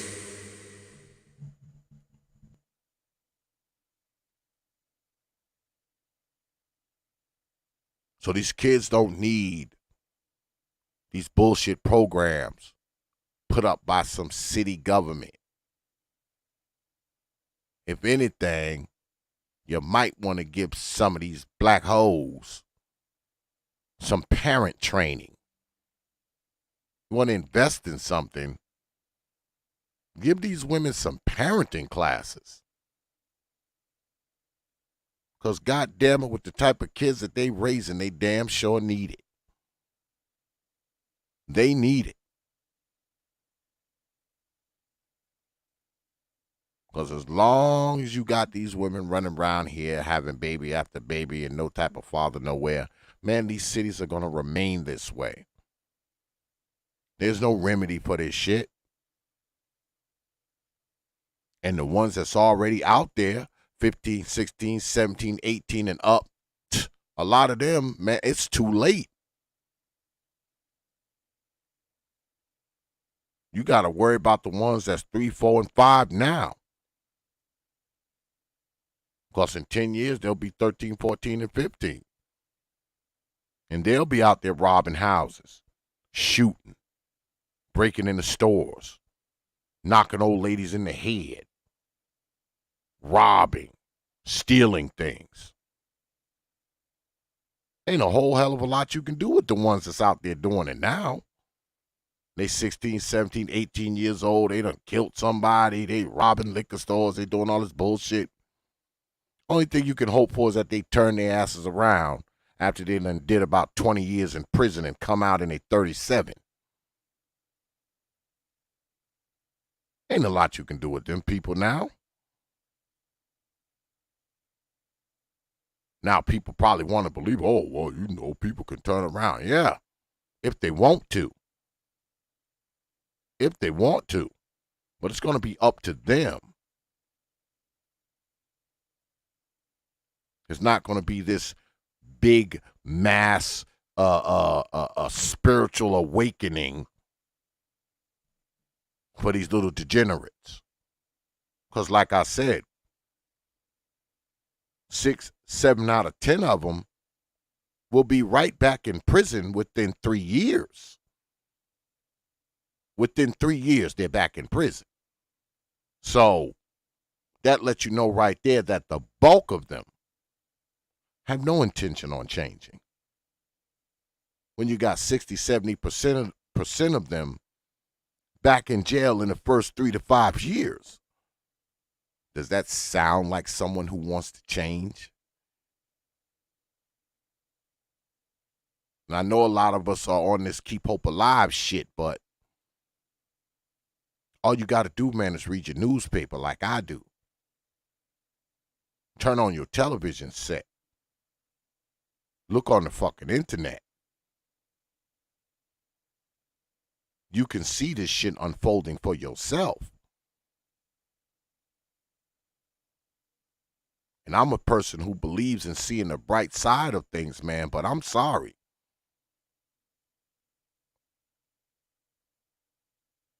I don't see a bright side for kids between the ages of 10 and 14 killing an OG 3 o'clock in the morning. I can't see the bright side in that. I can't see the bright side in them. Nor can I see the bright side in their old mama. You can say what you want, but the chances of that situation changing in that house are infinitesimal. And guess what? That street that they live on is probably filled with houses just like that. So that street will never change. And that street is filled with multiple blocks like that. So that area will not change.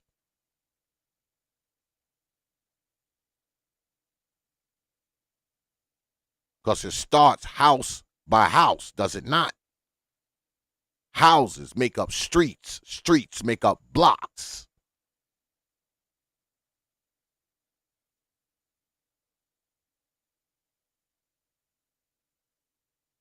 You got multiple people living the same way.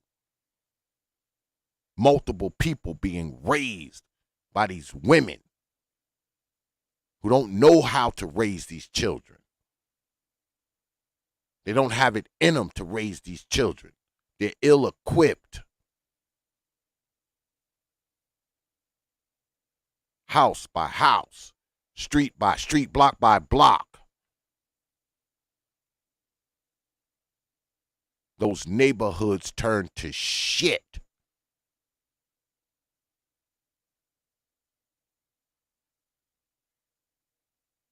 And no one's going to fix it.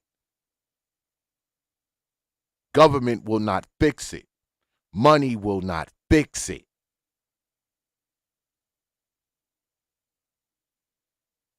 Because some things are irreparable. I know. I've been working on shit for more than 3 decades. And as good as I am at my craft, guess what? Some things are irreparable.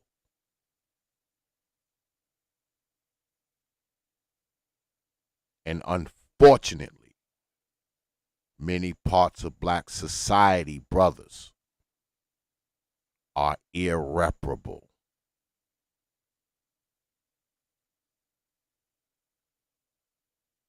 There is no fixing it.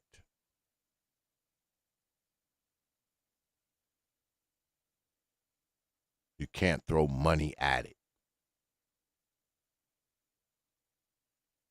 You can't throw programs at it. You can't throw community outreach at it. You can't throw none of these fucking talking heads from these quote unquote black organizations at it. No. It's not going to fix it. It's not. It's been tried over and over and over again. And the experiment keeps failing.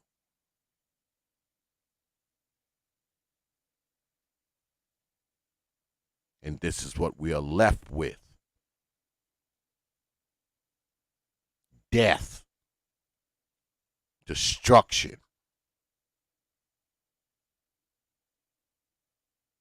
Dangerous environments. Not just for elderly people, but for little kids. I brought y'all multiple stories of 5 and 6 and 7-year-olds who have been shot in the head by these same type of degenerates who were raised by the same type of old mamas.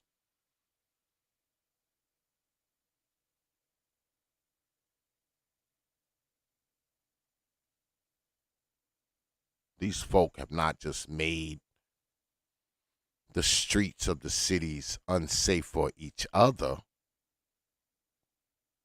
They made it unsafe for children,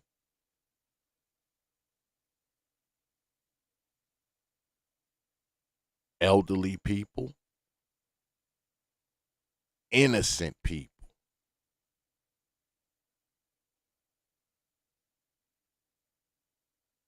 And I'm going to be honest with you. If you live in one of these hellholes, man, do whatever you got to do, man, to get you and your family out of there, man.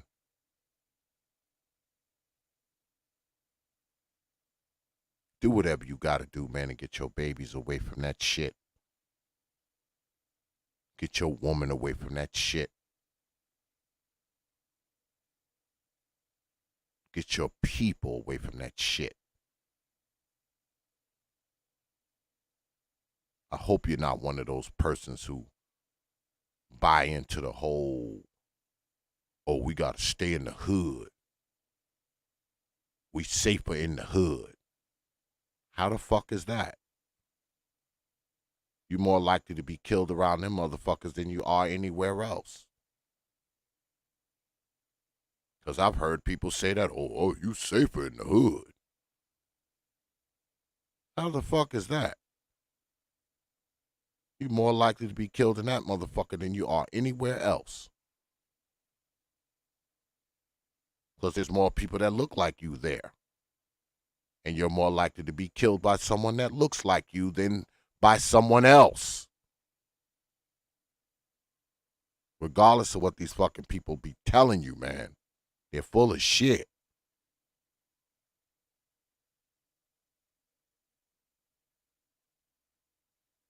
Get you and your people the fuck out of there. Don't let your kids grow up in this ran down motherfucking beat up ass motherfucking neighborhood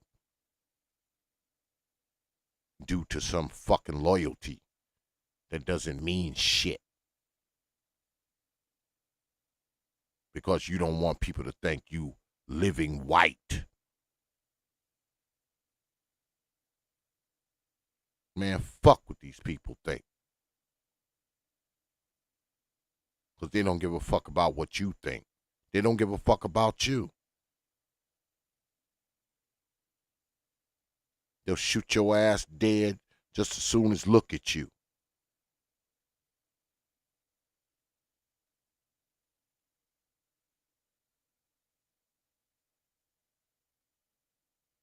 Why be somewhere that you know is dangerous? Not just to you, to your wife, your babies, your mama, your pops.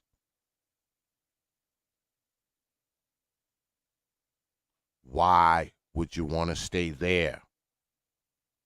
Why would you want your people to be there?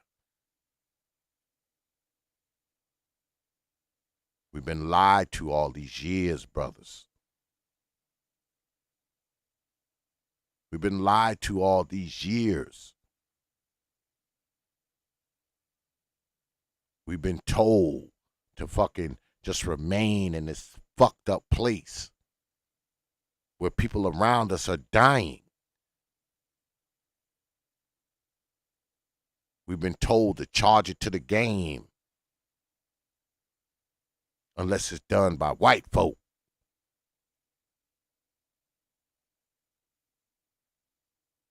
Don't talk about what we do to each other. That's different. That's the line, right?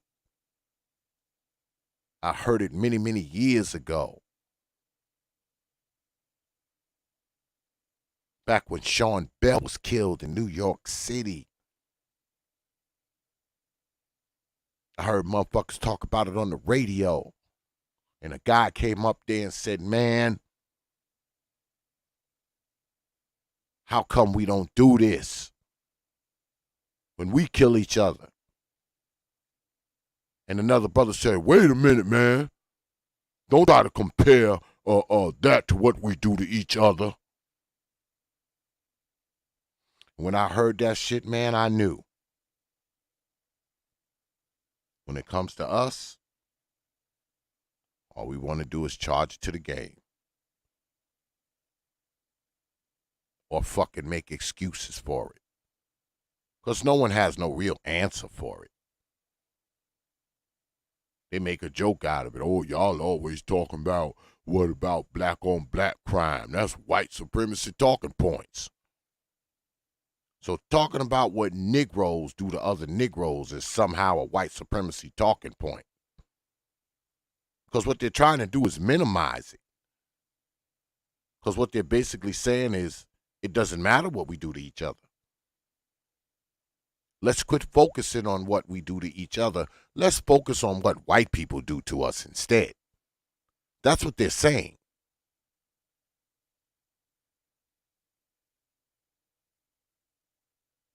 Because, you know, black life only matters when a white person takes it.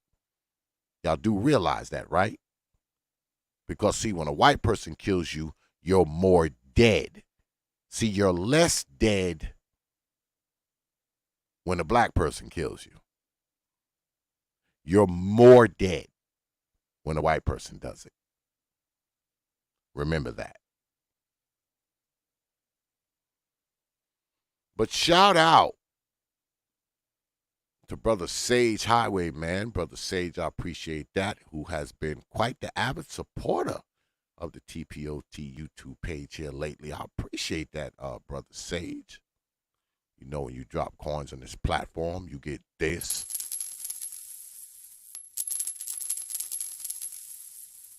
I appreciate you dropping your hard-earned coins on this platform.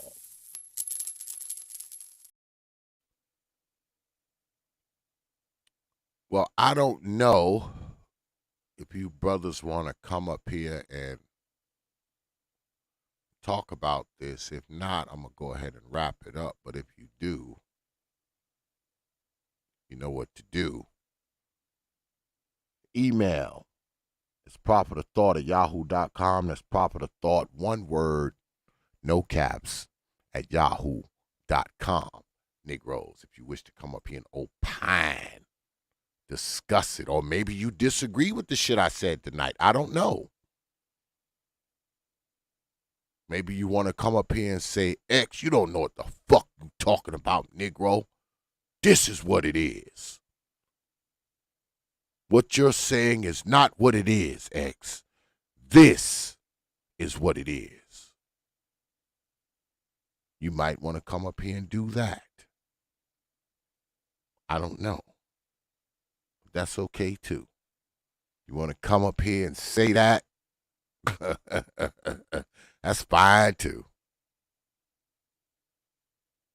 That is fine as well. If you want to come up here and say, X, you don't know what the fuck you talking about, Negro. Shut up. You might want to come up here and say that shit. I don't know. But goddamn it, that's all right, too. That is all right, too. You want to come up here and say that shit. That's cool, too. Fuck it.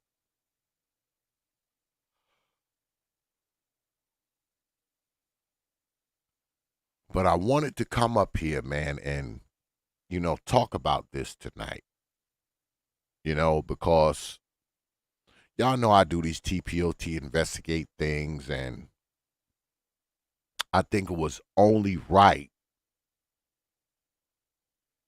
Yeah, you're right, Brother Telescope. You're right. Some parts of black society, it's like an outdoor insane asylum. Because let's be honest, man, we got a lot of people walking around here, man, with undiagnosed mental problems, man. That's no secret. They walking around here undiagnosed, like all be get out. Doing all kinds of crazy mess. Doing all kinds of crazy mess.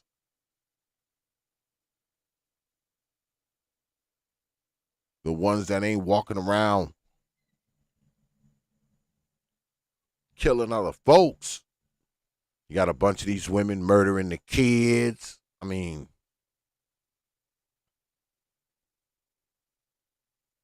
and a lot of people, man, they just, I don't know. They just think it's normal. This is us. This is how it's supposed to be, according to some people. And when they do talk about this foolishness, they try to blame that on white folk.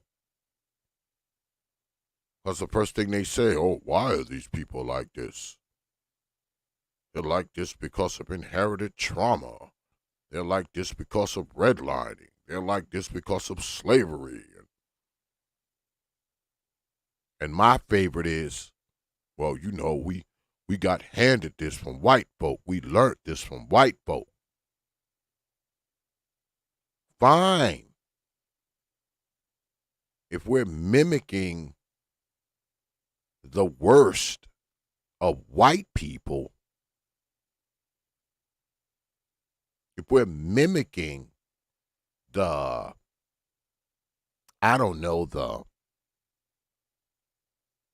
most miscreant debauchery of white folks, is that if that's our playbook, maybe we need to stop paying attention. Because if you want to say we got all this from white folk, fine. But when do we stop watching them? Do we continue to watch them and pick up these bullshit habits from them?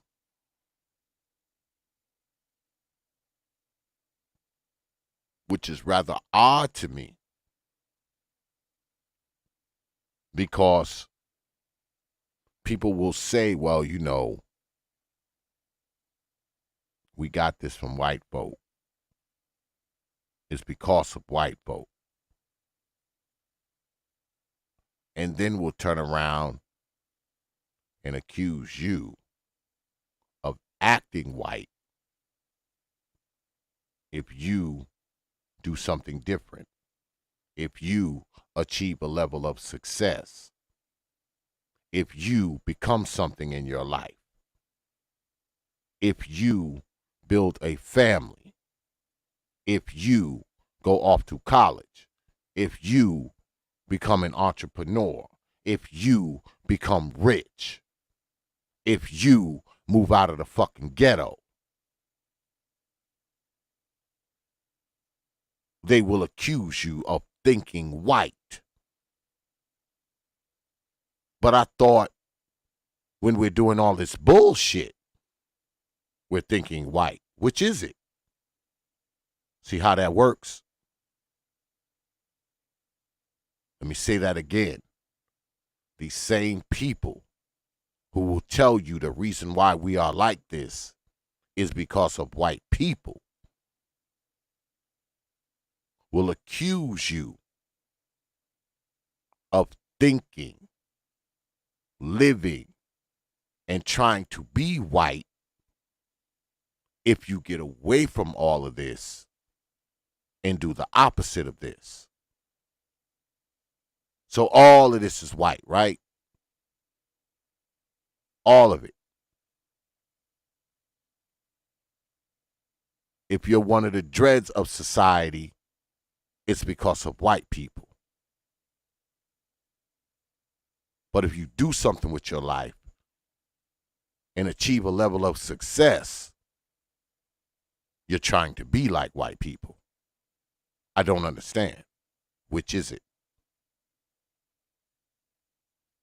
Which is it?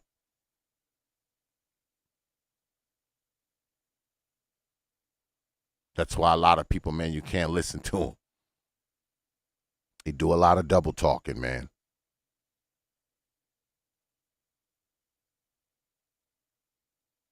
See, I've said this many times before, and I'll say it again here tonight.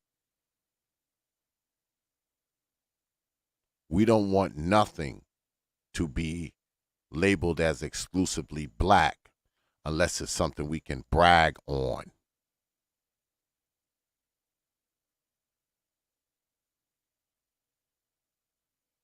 If we cannot brag on it, we will never say it's exclusively black.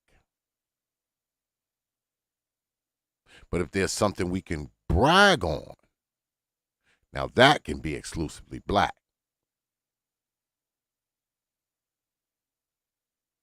Because, see, if it's some shit that's hurting us or detrimental to us, we can just blame that on black folks. I mean, white folks.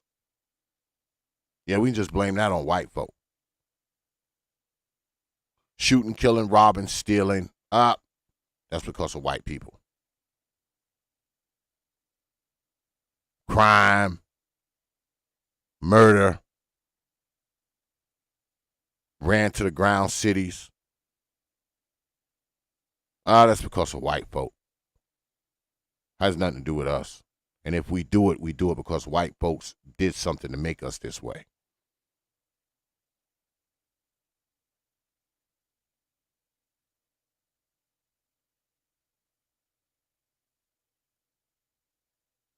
But let us talk about something else that makes us look great. Like athletics, sports,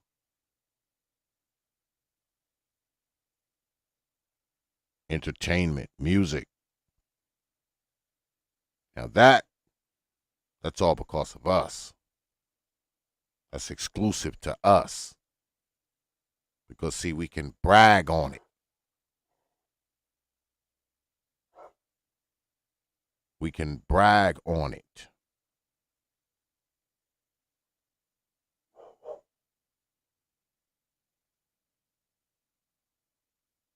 Hold on, y'all. Let me check.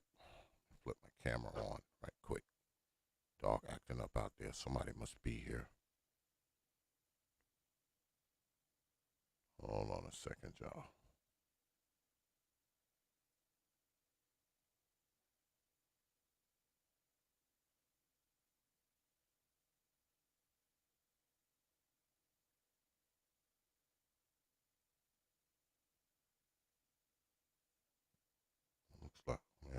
my daughter's car. That's her.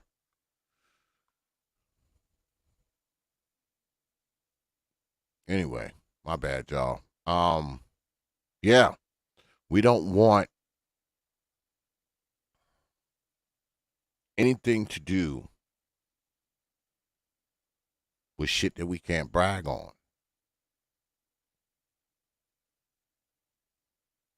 Anything that we can't brag on, we like to lay blame. We like to lay the blame at the feet of the white power structure. Is why it's happening.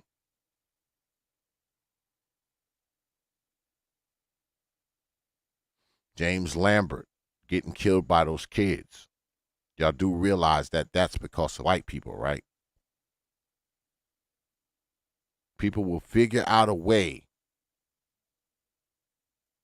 to make that because of white folks.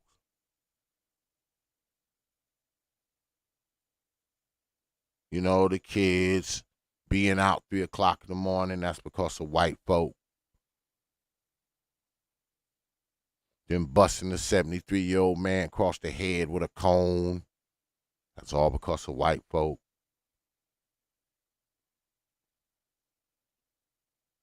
Their old mamas not having decent men to help them raise these kids. That's all because of white folk, too. The time they're going to get, that's all because of white folk. Shit, James Lambert being out at that time of night probably was because of white folk.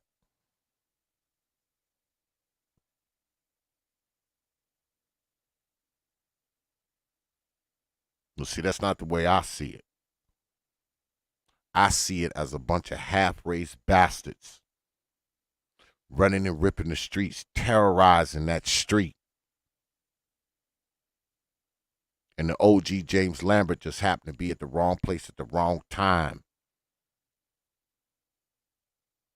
and found himself caught up in the middle of a bunch of little freaking Sedwells, a bunch of hellions.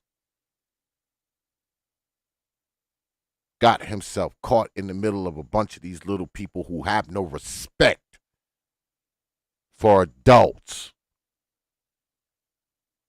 for elders, for men. Where they learn that from? Did they learn that from their invisible dad? Did they learn that from television? Did they learn that from school? No. They learned it from them old mamas that's quote unquote raising them.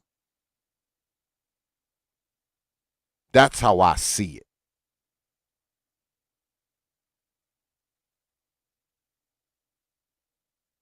They didn't have no respect for that old man. And they should have with their little young asses.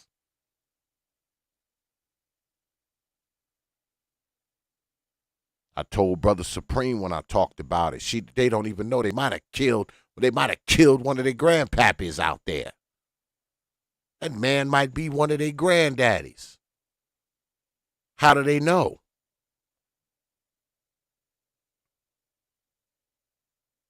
How do they know? Because you know us black folks, well, most of us, we don't leave a 50 square mile radius anyway. I wouldn't even be surprised come to find out that old G was related to one of them kids through one of their old daddies that their mama don't even know is the daddy of them.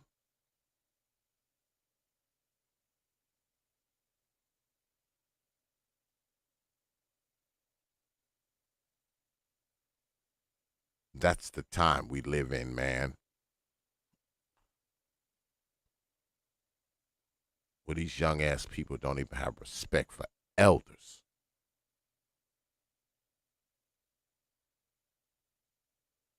Because if you ain't got respect for elders, man, you don't have respect for anyone. You don't have respect for anyone.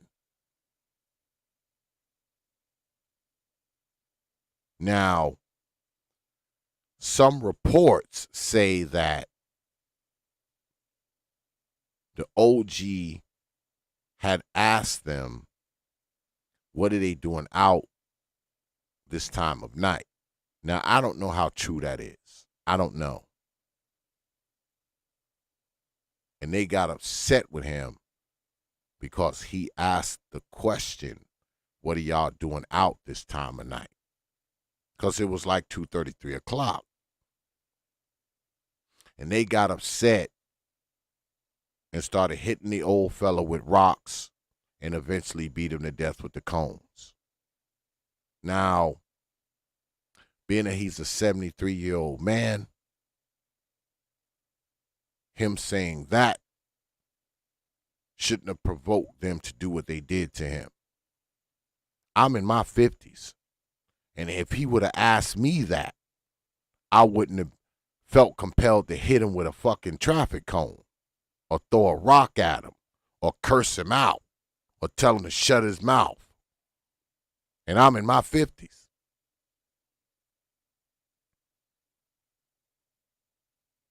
So how come a bunch of 10, 12, and 14-year-olds didn't know to show a 73-year-old man deference? You trying to tell me nothing's wrong with how those kids are being parented? If you believe that shit, you're a fucking fool. You're a fool if you believe that.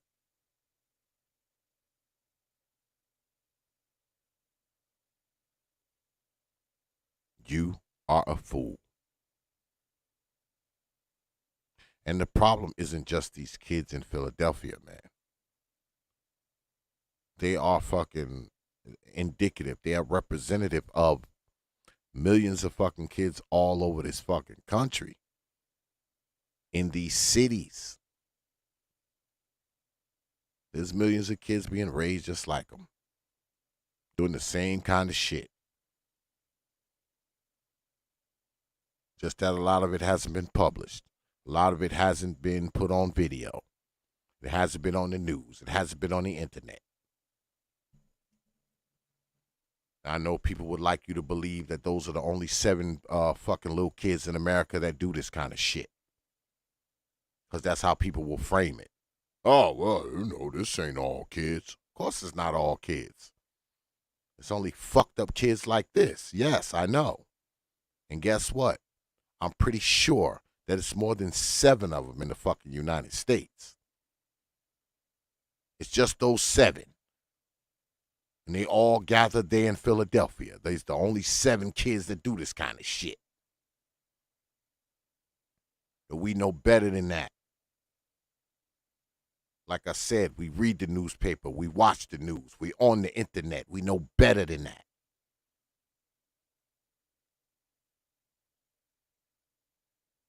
We are in a time of chaotic, crazy crimes, man. That's what we're living through right now.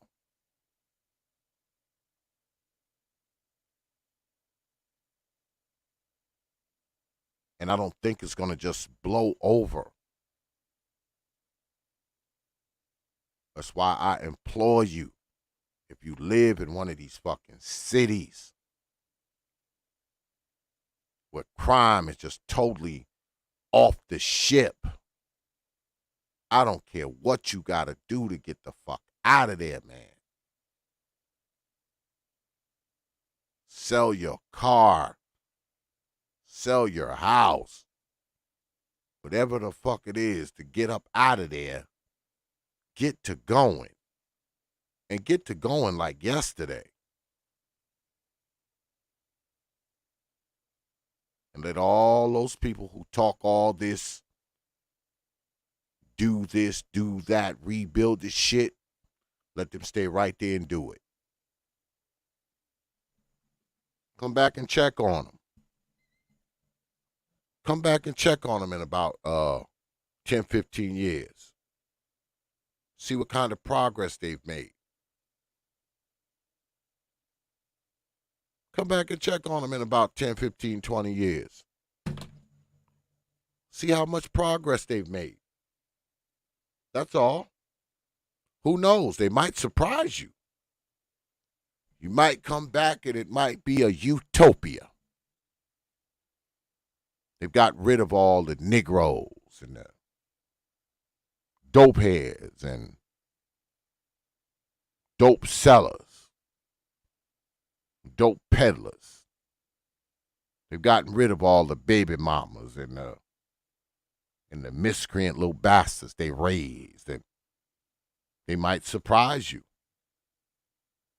They might just surprise you. But I wouldn't bet on it. Because some of these places, man, are too far gone. Now, don't get me wrong. I've been to a few of these places because I know people that live in the hood. And I visit them from time to time. And there are some places in black society that some good things are being done. All right? I'll be the first to tell you that. I've been to them. I've been to them more than once. There are places where good things are being done in certain pockets of black society.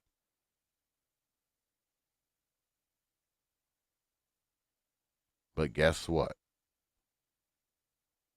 There's some pockets of black society, man, that, like I said, that ship has sailed. It has sailed into the middle of the sea, and it has sunk. It's not like it just sailed to another port. No, it should sail to the middle of the sea and sunk. And a lot of us know it. It's just not fashionable to say it.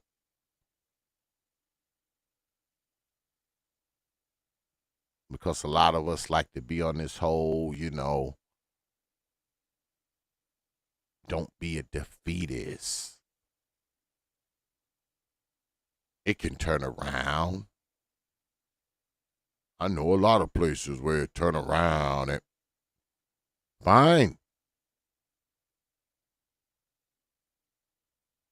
Like I said, these places that's already ash. So see, I talk to Brother SKC pretty often, all right? That's my dude. And me and him disagree on the whole let it burn thing. That's his thing. Let it burn, X. And I disagree with him on that. That's my boy, but I disagree with him on that one. But I do realize that some of it's already ash. It's already burned. It's not burning. It's burnt. Many parts of it is already burned.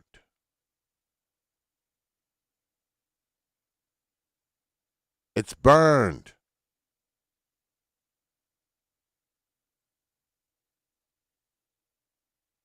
I realize that. I understand that.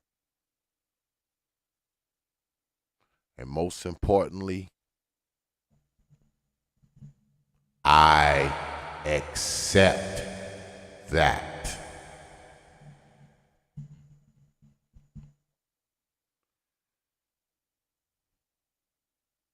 But that's all. Go ahead, man, and wrap this up, man. I appreciate everybody coming out tonight, man. As always, I mean, you could have spent your damn night anywhere. You decided to spend it here. It is appreciated, man. It's appreciated. I don't know what we're gonna do this weekend, y'all. I haven't decided if I'm even gonna do a show or not. I don't even know. I guess I'll know by tomorrow. I'll know by tomorrow whether or not I'm going to do something. Because what I'm trying to do, I'm trying to give y'all, some of the same shit, but I need to mix it up, man. Because like I said before, man, I just can't do, the same old shit all the time, man. I like to mix it up and talk about different things, man. So, I don't know. I mean, maybe we'll do a ridiculous race game this Saturday. I don't know if I can get a handful of people up. Maybe we'll do that. I'll probably do some reaching out tomorrow because y'all know I don't work on Fridays. I've only worked a couple days this week anyway, man, because my fucking eye was fucked up and I just couldn't, I couldn't do. I could do certain things, but other things I just didn't feel comfortable with doing it because my eye was like shut for like a couple days, man. I was like fucked up, y'all. Yeah, it's kind of fucked up, but I'm right back at it now. Tomorrow, like I said, I'm not going to do anything. I never work on Fridays. Friday is my beer and cigar day. So I'll reach out to a few people throughout the day, see what they got going on. And, I don't know, maybe we'll do a ridiculous race game on Saturday, but I'll also have a debate in the mix. And that one may be Saturday. If it's not Saturday, it's going to be, the following week, either Wednesday or Thursday, but I kind of got a debate in the mix. So we'll see. I guess whatever comes through first. If the debate comes through first, we'll do that. If the ridiculous race game comes through first, we'll do that. That's all. But as it stands now, I don't have anything written in stone. So, like I always say, man, just keep your eye out for the thumbnail, man. We always got something going on down here on the T.P.O.T YouTube page. You Negroes know. So, yeah, man, we're going to go ahead and wrap it up. But I want to say this, man, before I go. No matter how much hope, no matter how much talk, no matter how much uplifting we do, we're always going to have parts of black society, man, that are kind of fucked up. And like y'all saw earlier, man, in the broadcast, man, we are the ones suffering from this shit. It's not like these Negroes that do all this fucking crime and killing and all that shit. It's not like they're going out there doing it to other people, man. They're doing it to us. Y'all gotta understand that.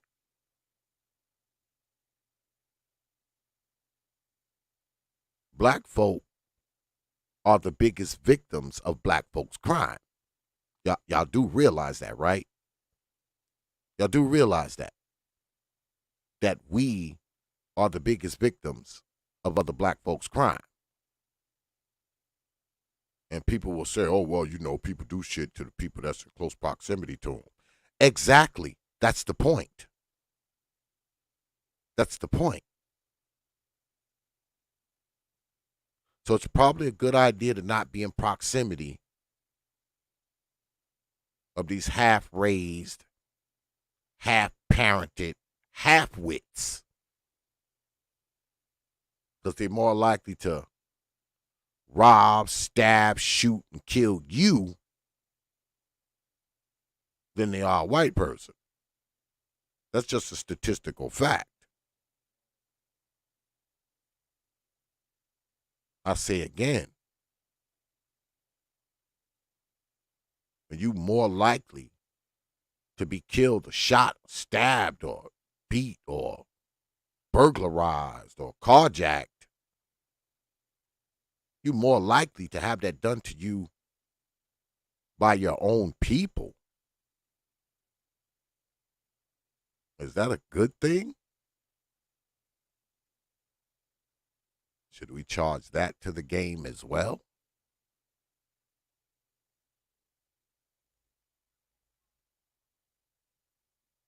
That doesn't make me feel good. That doesn't make me feel better about people that look like me when I know that they are more likely to try to kill me, rob me, stab me.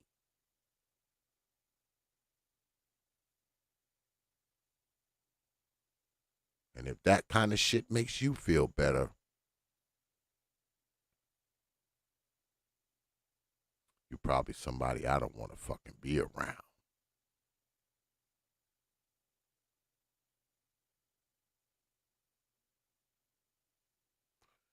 But yeah, man, we're going to go ahead, man, and wrap it up, you know.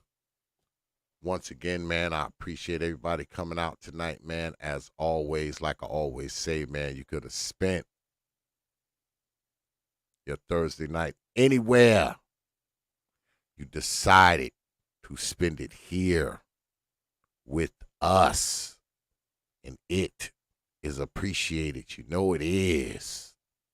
I don't take you good folks lightly, man. I never have, and I never will, man. You got my word on that. Like I said, I don't know what we're doing this weekend. Just pay attention. You know, there should be a thumbnail up by tomorrow evening sometime. Who knows? We may not do shit Saturday. I don't even know. We may not do nothing until next week. I don't know. But we'll see, man. My fucking eye is finally starting to heal. You know, I can actually see out of it now, which is pretty damn good. Yeah. This time next week, it should be all healed up. Like I said, I'm doing the eye drops and shit. So, you know, it is getting better, man. I mean, shit, a couple of days ago, man, I couldn't even see out of this motherfucker, man. This motherfucker, like, closed. Like, what the hell? But, yeah, it's doing better, man. And, I guess, Saturday, man, we might throw down. I don't know. Keep your eyes open for the thumbnail, man. Once again, man, I appreciate all of y'all, man. The good folks who hang out there. And the good folks who hang out up in here as well, man. You could have been anywhere you decided to be here. It is appreciated, man. And, you know, not for nothing, man. I just want folks to be safe. Because to be honest with you, man, it would really fucking bother me to know that somebody that I deal with on fucking YouTube, you know, got themselves jammed up because some fucking idiot, you know, some idiot fucking degenerate half-raised motherfuckers done did something to them. That would fuck with me. You know? I'd probably be ready to come to your fucking city and shoot a couple motherfuckers. On the low, of course. On the low. Yeah, on some Mission Impossible shit where they wouldn't know it was me and shit. You know, I would have a freaking you know, like a double and shit. I'd have a double up there and I'd be playing the music in the background like it's really me too, right?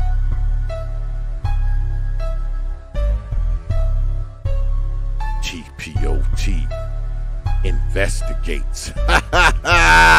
Have a fucking stunt double up here and everything. But all jokes aside, man, you know, I just want y'all to be good, man, you know, and I want y'all to get the fuck away from any bullshit that you living around. You don't have to fucking, this fake loyalty, man, isn't necessary, man. Don't stay in some shithole fucking area as some bullshit act of loyalty, man. Because it doesn't mean anything. People talk that shit, man, but they don't really fucking care. Your blackness does not get fucking revoked because you want to get away from unproductive, criminal, robbing, stealing, shooting, stabbing, killing Negroes. Regardless of what people tell you. Because living around that shit don't make you black, man. It don't. And don't let nobody fucking convince you that it does. All right? All right. So we're going to go ahead, man, and get out of here, man. Once again, man, I appreciate you good folks, man, for coming through tonight. So I will leave you with 3 words. You know. Like I always do. Open your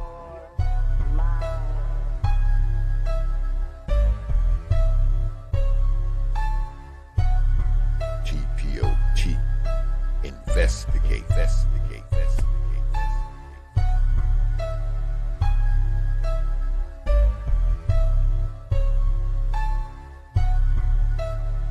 Think about this. Think about this.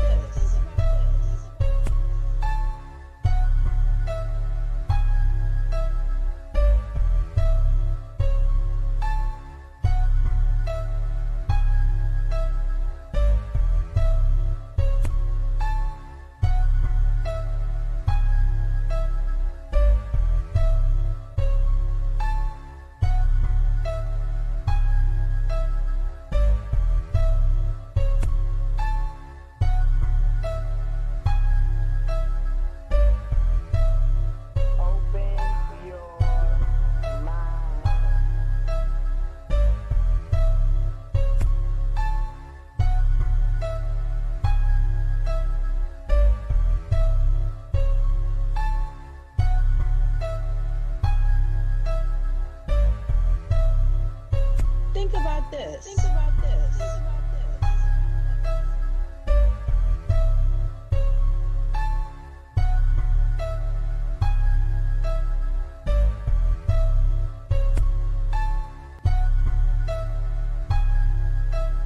T.P.O.T. Investigate, investigate, investigate.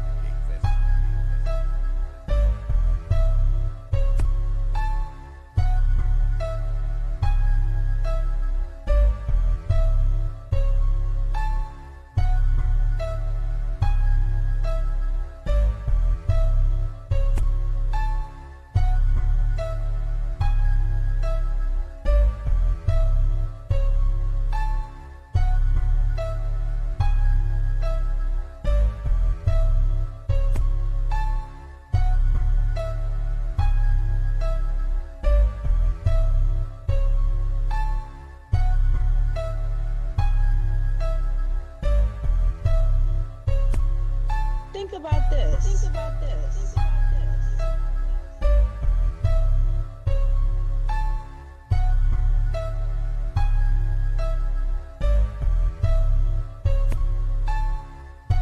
T.P.O.T. Investigate, investigate, investigate.